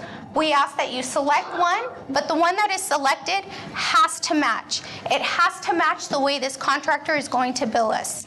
If that invoice comes in and it doesn't match whichever one is selected, it will be flagged for audit, okay? We also have a saying. You'll hear me say a lot of these different sayings. In accounts payable, the accounts payable division, we rock with the term, if the math isn't mapping, it will be flagged for audit, okay? If you pick a fixed installment and the invoice comes in and it does not align to that, we will question that. It will be flagged. We may have to go through an amendment process, or the vendor may graciously just abide by what was selected here. We hope that that's the case. But yes, these 4 payment schedule selections, select one. These serve to benefit the organization. And I want to also touch on, we as a government educational entity, we do not prepay for services. We typically do not. We pay for services upon receiving services. And these payment schedule options are built that way, okay? Any questions? No? The vehicle that we use to process payment to our contractors, the vehicles that we use are the purchase orders, which is our preferred method, or a pay voucher. Once you get an email from legal stating that your contract is fully executed, that's your green light to generate that purchase order. You're going to generate that purchase order and you're going to be as specific as possible. You're going to be specific as to how they're going to bill us, what services you're receiving, what dates of service are they operating through. So purchase order is the preferred method, or if we skip a beat a little bit, pay voucher. Okay, we don't recommend pay voucher. We love purchase orders. Purchase orders will encumber the funds. It'll set them aside, and when it comes time for payment, it's there and available, and we can process payment. Okay? Any questions on the accounts payable side? No? and we don't typically prepay for services. If we have to prepay for services, if there's a clause in there or the vendor will not, the vendor might be using their own contract, and there's a clause in there that asks for that. Again, legal touched on it earlier, and we'd like to ask that you get special permission from Dr. Lira, Kevin, or Superintendent Kofer. We need that information so that by the time it gets to accounts payable, all the ducks are in a row, all the stars align, okay? Shows us exactly, this is a screenshot of what our payment schedules look like when FCSS is serving as the payer, okay? We are receiving goods or services and we're set to pay them. We have the fixed installment, the rate not to exceed, the entire contract amount upon completion of all services, or other specified amount, which is paid periodically. Please be as specific as possible. This snapshot actually has it very specific. We can't keep it open-ended and just hope that they bill us when they want to bill us. We cannot do business that way. We are working through a fiscal year process, and again, there's an aftermath process that we have to adhere to. So please be as specific as possible, but confirm that the vendor will be invoicing us exactly how they've selected to in the contract agreement. Okay. Full transparency. If you were at our end of year workshop, you heard us say, or hopefully you heard us say, what percentage is audited through our finance department? Does anybody know? Oh, yes, you're so good. I'm going to buy you a coffee drink. Yes. 100% of the payables that are submitted to internal finance is audited. There is no less, no more. 100% of each payable submission is audited. And you know the reason why. We're working with public funds, we're avoiding fraud, and we have an aftermath process that we have to follow. Okay, there's so many different facets that we're following, but our auditing process is very thorough, it's very rigorous, and there's rhyme and reason for it. Okay? 100% of our payables are audited. And again, when those submissions are... What happened here? Oh, maybe I was talking too much. Just let me know. Keep it going, Dre, keep it going. Okay, so again, FCSS, we're on the accounts payable side. We're focusing on the accounts payable. We're paying these contractors, and 100%, we know 100% of this information going through accounts payable is audited, okay? I want to believe that they're probably auditing 110% because there's so many different facets that we have to follow. This process has to marry each other. This process goes to another process that goes to another process, and there's an aftermath, okay?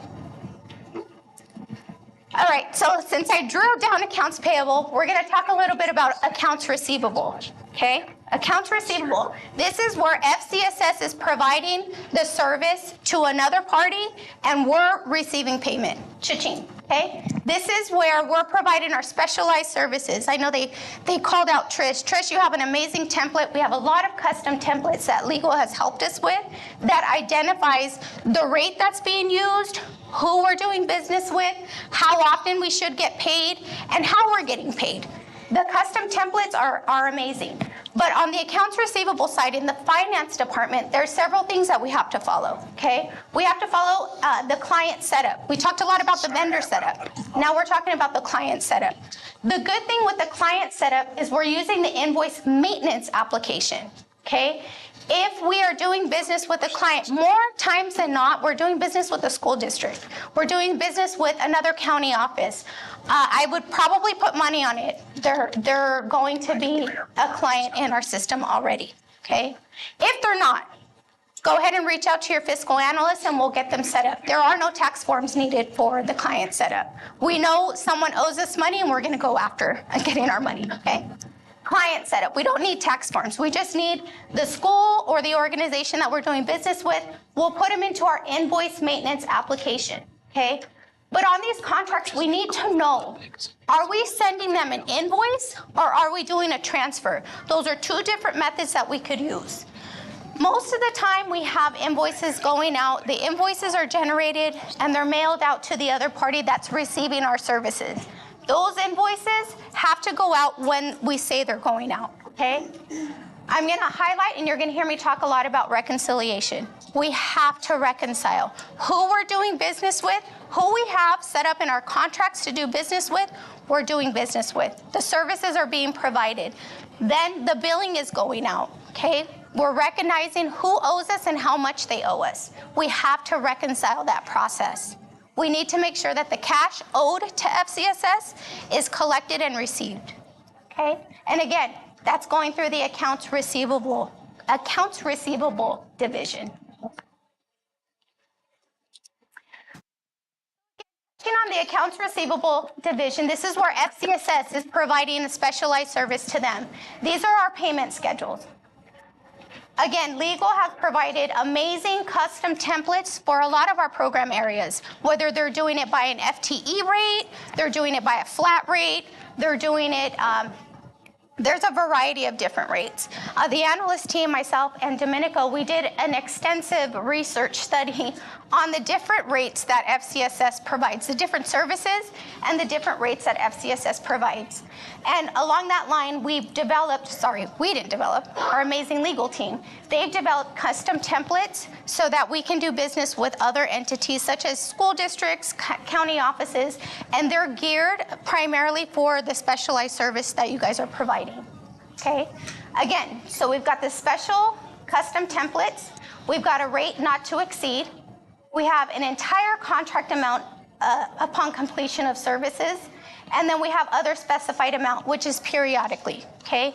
So it primarily touches on the flip side of that, the accounts payable side. So the terms and conditions are a lot of the same, but we're just acting on two different sides of the finance equation. One, we're paying them. On the other side, they're paying us, okay? The billing methods used, I talked a little bit about that earlier. Invoice or transfer. I want to highly recommend that if the school district is within our consortium, and it's 30 plus school districts within our consortium, more times than not, we can provide a transfer. We can move the funds from their bank to our bank if they're within our consortium. We don't have to go through the invoicing process. We have to go through the invoicing process if you've elected to do that in your contract, or if they're not a part of our consortium. Okay, there's 30 plus districts that are within our consortium. So think about that. If you're generating hundreds of invoices, you might want to opt to maybe lessen the load a little bit and opt to doing the transfer. But that has to be noted in your contract, okay? So again, billing methods, invoice or transfer. I know I've hounded you guys a lot about the accounts payable side, the accounts receivable side. We're going to send you a quiz, and we're going to get that going, and everybody's going to be graded. I'm totally kidding. I'm going to open the forum up to Domenico, and he's going to talk a little bit about our tax forms and their implications.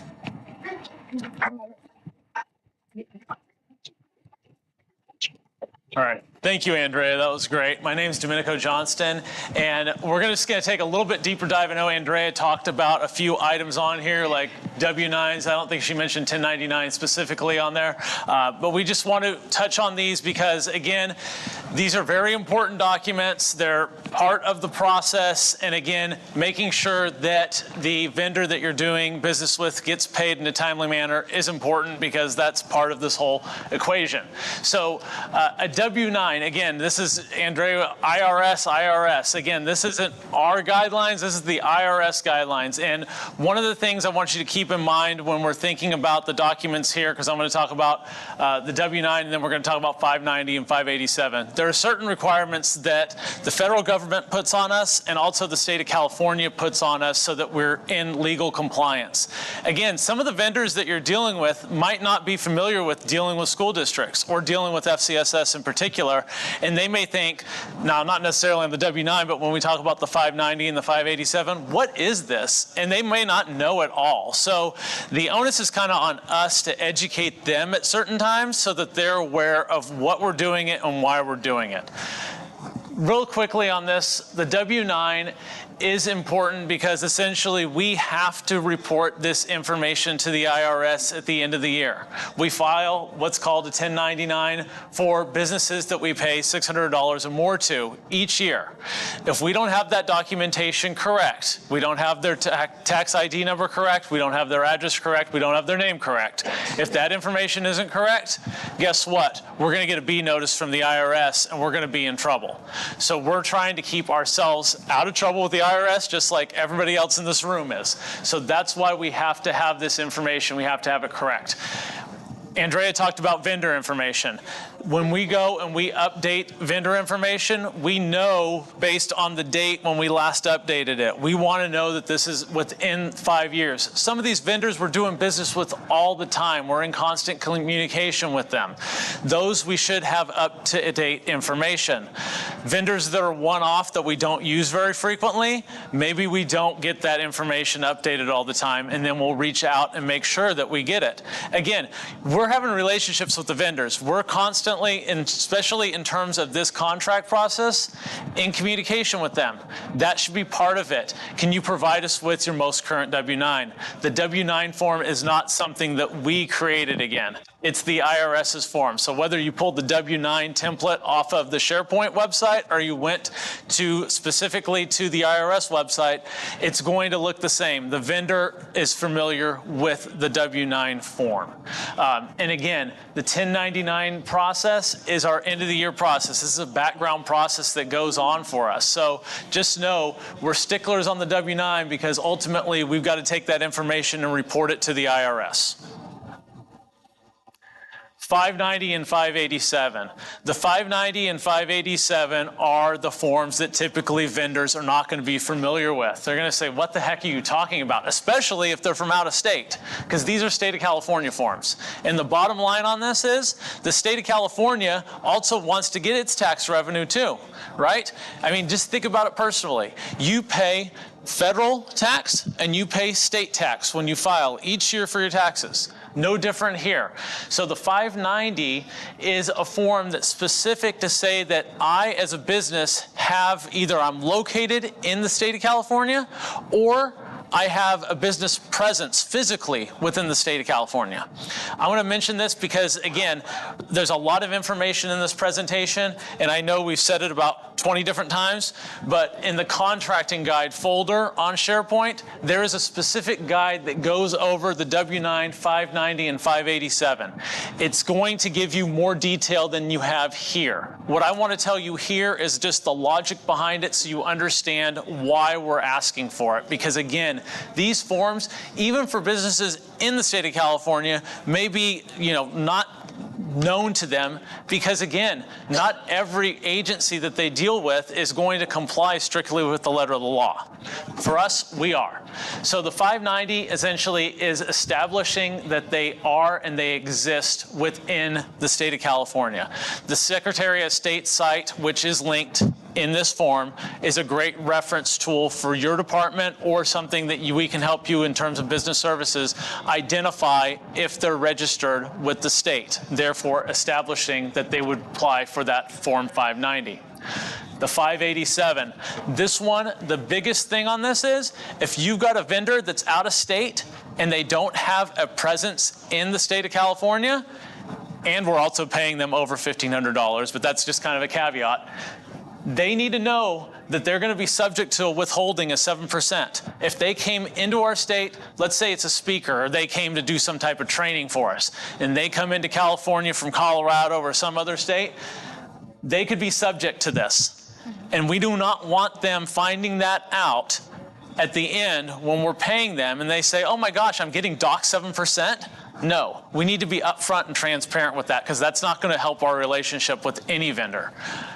Questions? No, not yet. Okay. This is a general guide and essentially a cheat sheet for you to understand when to use the 590 and 587. Again, if the vendor has a physical presence here, state of California, they're going to be fine. There are some agencies that are exempt, like if we were doing business directly with the federal government, they're going to be exempt from that. Again, the guide on SharePoint for contracting when to use the 590 and 587 is going to go into further detail on that. Again, 587 is if they are outside of the state and they're coming in to do some type of service for us. And my last slide here is really, this has been shown to cabinet, so your senior level has been aware of this, but I want to keep this in mind and kind of piggyback off what Andrea ended with.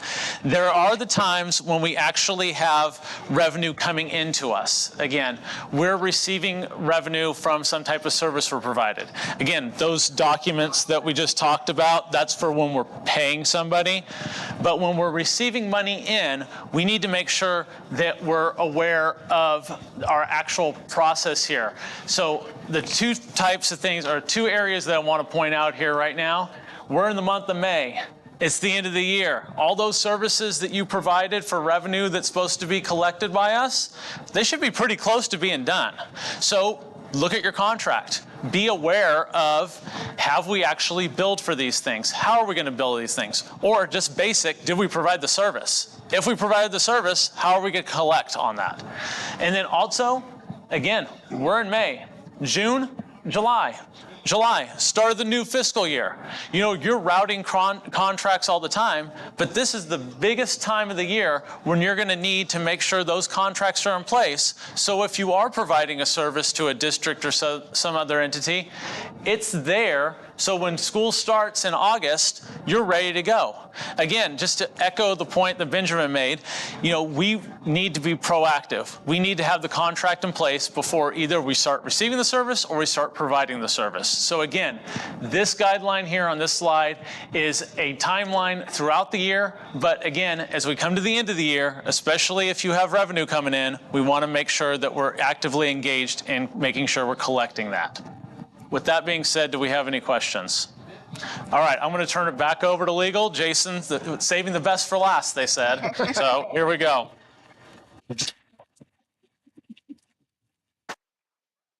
So thank you, Andrea, Domenico, and Benjamin. Just wanted to share a quick story about a school district that hired a contractor to paint their main office, and the verbal agreement was simply paint it blue.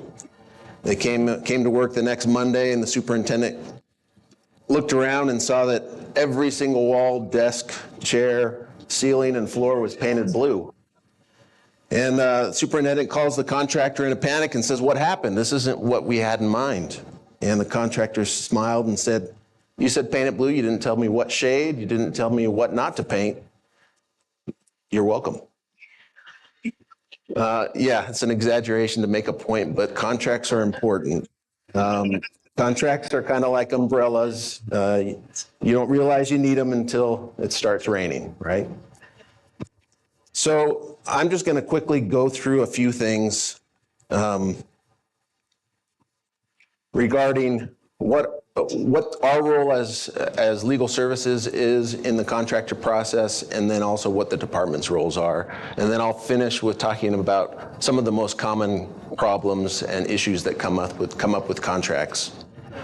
And so in the contracting process, legal department's job is to review and give advice on contracts. And it's really the department's responsibility to understand what the purpose of the contract is and to make sure that it's clear and that it reflects what everyone is thinking.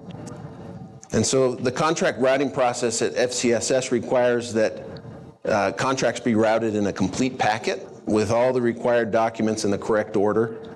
And so what that means is that the packet includes each of these documents in this order: contract routing sheet, if applicable, federal grant funded checklist, contract itself, if applicable, any TB fingerprinting or student privacy documents, Required insurance documentation, finance forms, Secretary of State status printouts, and any other documents that might be needed depending on what the nature of the contract is. It's also the department's role to follow the applicable timelines and process. Again, as has already been stated, the contract process should start long before documents are submitted to the legal department. It's the department's responsibility to communicate with contractors and vendors regarding the contract and any necessary documents. It's also important to get your attorney's approval before you have anybody sign anything so that we can avoid having to submit those documents to the vendors more than once. It's also important for departments to keep their own copy of the contract after it ends. Legal maintains on its SharePoint page a folder that has all the executed contracts, but once the term of those contracts expires, then those contracts come off that folder. And so departments need to maintain those executed contracts that have been expired for their own purposes after that point. And then finally, it's the responsibility of the department to make sure that we have updated insurance documents from vendors. This is needed when the proof of insurance that's been provided doesn't cover the entire term of the contract, which is most of the time. And so it's on the departments to get those updated insurance documents.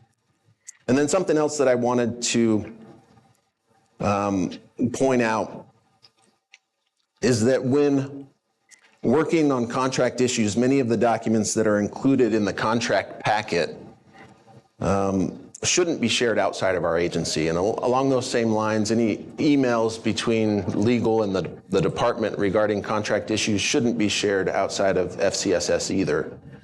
And just to be clear of what we're talking about, this is a list of documents that we shouldn't share outside of our agency. Any emails with legal services staff, contract routing sheets, contract intake or review checklist, which is the green sheet that is routed with the contract, federal grant funded checklists, window contract guidelines, and any other forms marked attorney-client or guidance marked attorney-client.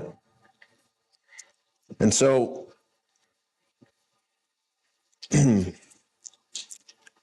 when you're providing documents to the vendor, you really should only be providing them with the contract itself and then any other certification or addendum that is required to be signed by the vendor. Now, regarding rushes, rush contracts should be extremely rare. Benjamin mentioned this a little bit, but I wanted to touch on it again because it's important. We should be receiving those contracts generally 15 working days before services are going to start under the contract. And there's an important reason for that, and that's to protect our agency. If we're put in a place where we're providing services before a contract is in place, we're in a dangerous spot. And if something goes wrong. And so it's important to try and follow that timeline if at all possible. And so the only real reason for a rush would be to have a contract in place before services start. And so if contracts come through that are relating to services that have already been performed, that's not a rush. And there's no reason for a rush at that point. And so there are legitimate reasons for a rush, and when they happen, then it's the department's responsibility to walk that rush contract through and make sure that everyone that needs to sign it signs it.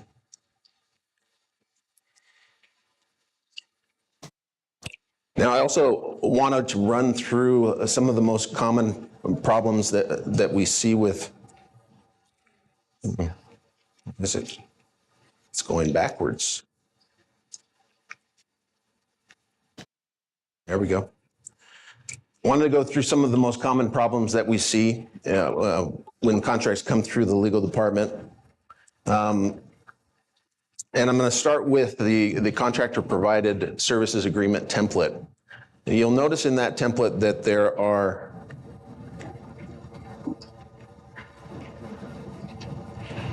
there are certain places in that template where it requires you to check one box, not check the other, delete language that isn't applicable to you. What I want to point out first off is the with or without cause, with cause or with or without cause. You have to check one box. On the one here where we have language regarding monthly, quarterly, yearly, there's 3 different places. You need to pick one and delete the other ones. Lots of times we receive these and they come through and all 3 options are there. And then similarly here, this is alternate language as well when it's talking about invoicing and payment intervals. So this is the payment schedule B, which sets forth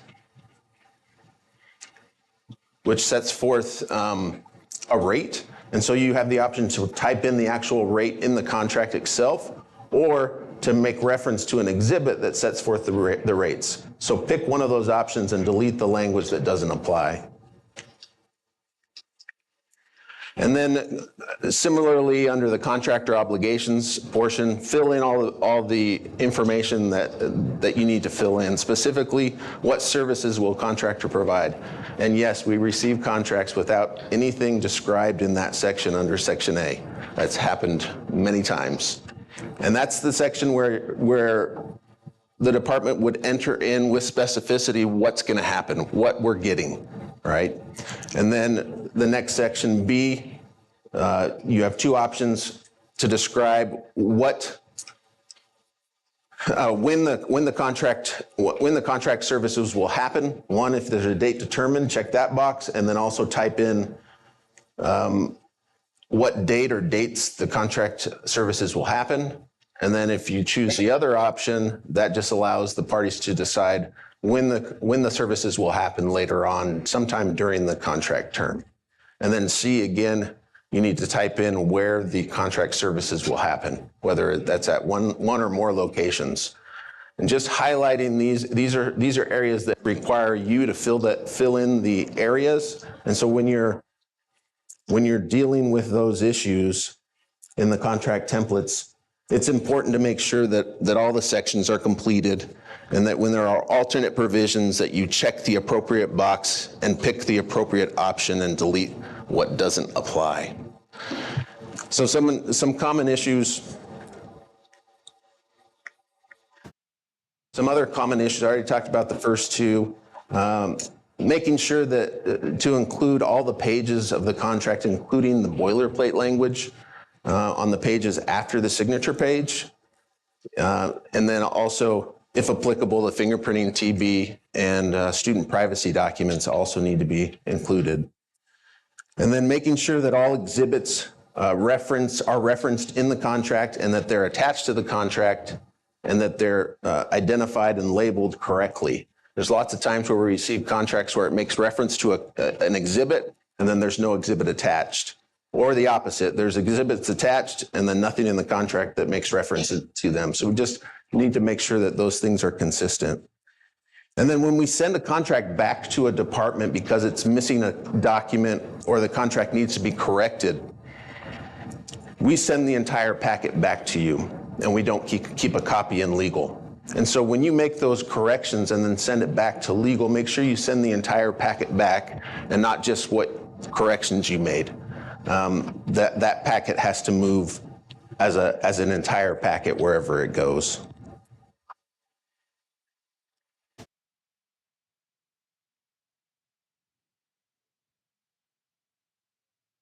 So again, one of the basic purposes of a contract is to be able to enforce it if needed. And that starts with defining who the parties are, what the time frame for performance is, and what the parties are agreeing to do. And that means that we need to set those details out in the contract, because if you don't, then it's not clear what's being agreed to.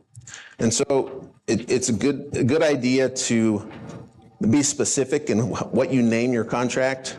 There should be there must be a beginning and ending date in your contract. The contract must state the full name of the individual or entity that FCSS is contracting with. And then there needs to be a contact person listed along with a physical address for the other party. Now, regarding describing the services, this has already really been touched on. And I just wanted to highlight one thing. That sometimes, while it's sometimes okay to attach the vendor's scope of work to describe what services are being provided, you need to make sure that scope of work, that the language is limited to the scope of work, and that there's no language in that attached document that conflicts with the terms of the contract. That's an important thing to to look at and look out for. And then make sure that you've sufficiently described what the services are. Be specific with quantities, with measurables, when the services are supposed to start and end, and then any specific milestones that might be important during the term of the contract. All those things should be described in as much detail as possible so that we can enforce the contract if something goes wrong. And then regarding payment terms, it's important to check your math. If there are installment payments in the contract, make sure that each of the installment payment amounts add up to the total contract amount. Also make sure that the numeric amounts in the contract match any worded contract amount. And if you're using the FCSS contract template, make sure that you're selecting the appropriate payment schedule. And if you're not using the FCSS template, you're using an outside vendor's template, make sure that the payment terms are consistent with FCSS payment process. And now regarding prepayment, Benjamin already touched on this, but we need to make sure that any prepayment has prior approval from our county superintendent or a deputy, and that requires an email to be attached to the contract packet. And then one last thing regarding amendments. When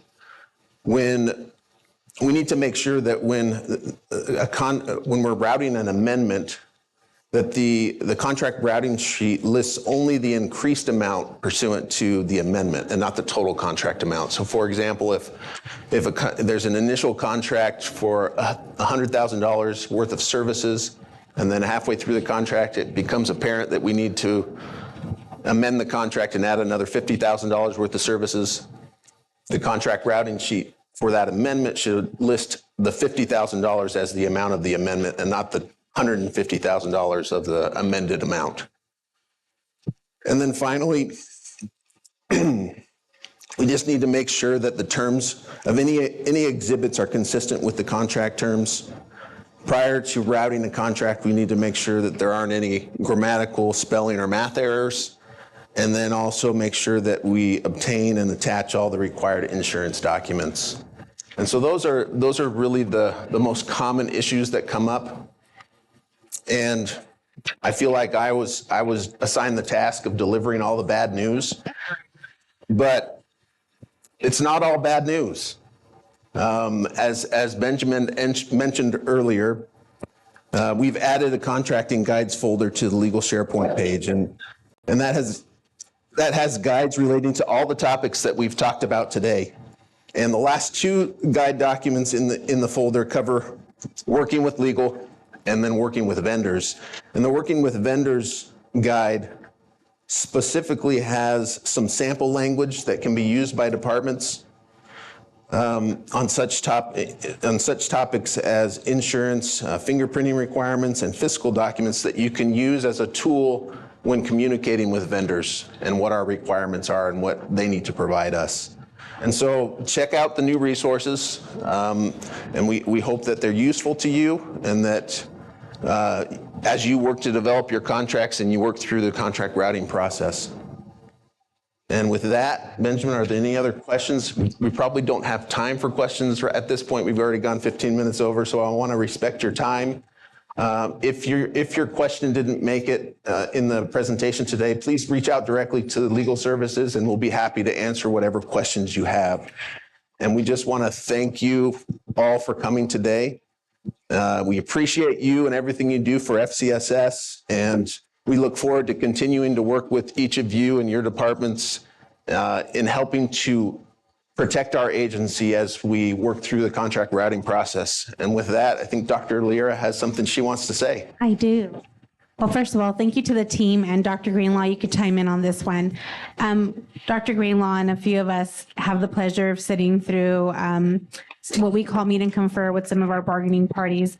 And one of the topics that comes up is if a supervisor or director or anybody above is asking a assistant to fix language after a contract has been sent back.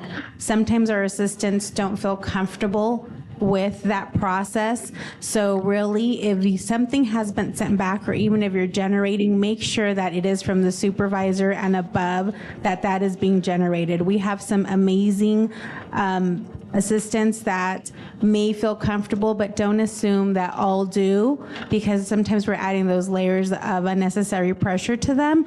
We're here to help. I believe that there's some templates with some language that we can support with, and legal could help as well. And then those of us on executive cabinet, we're here to support you as well. So just for all supervisors and above, thank you. And just remember that sometimes we're not all ready. We're going to get there, but we're not all ready. Anything else, Dr. Greenlaw, that I left out? Nope. That's all. Great. Thanks for coming, everyone.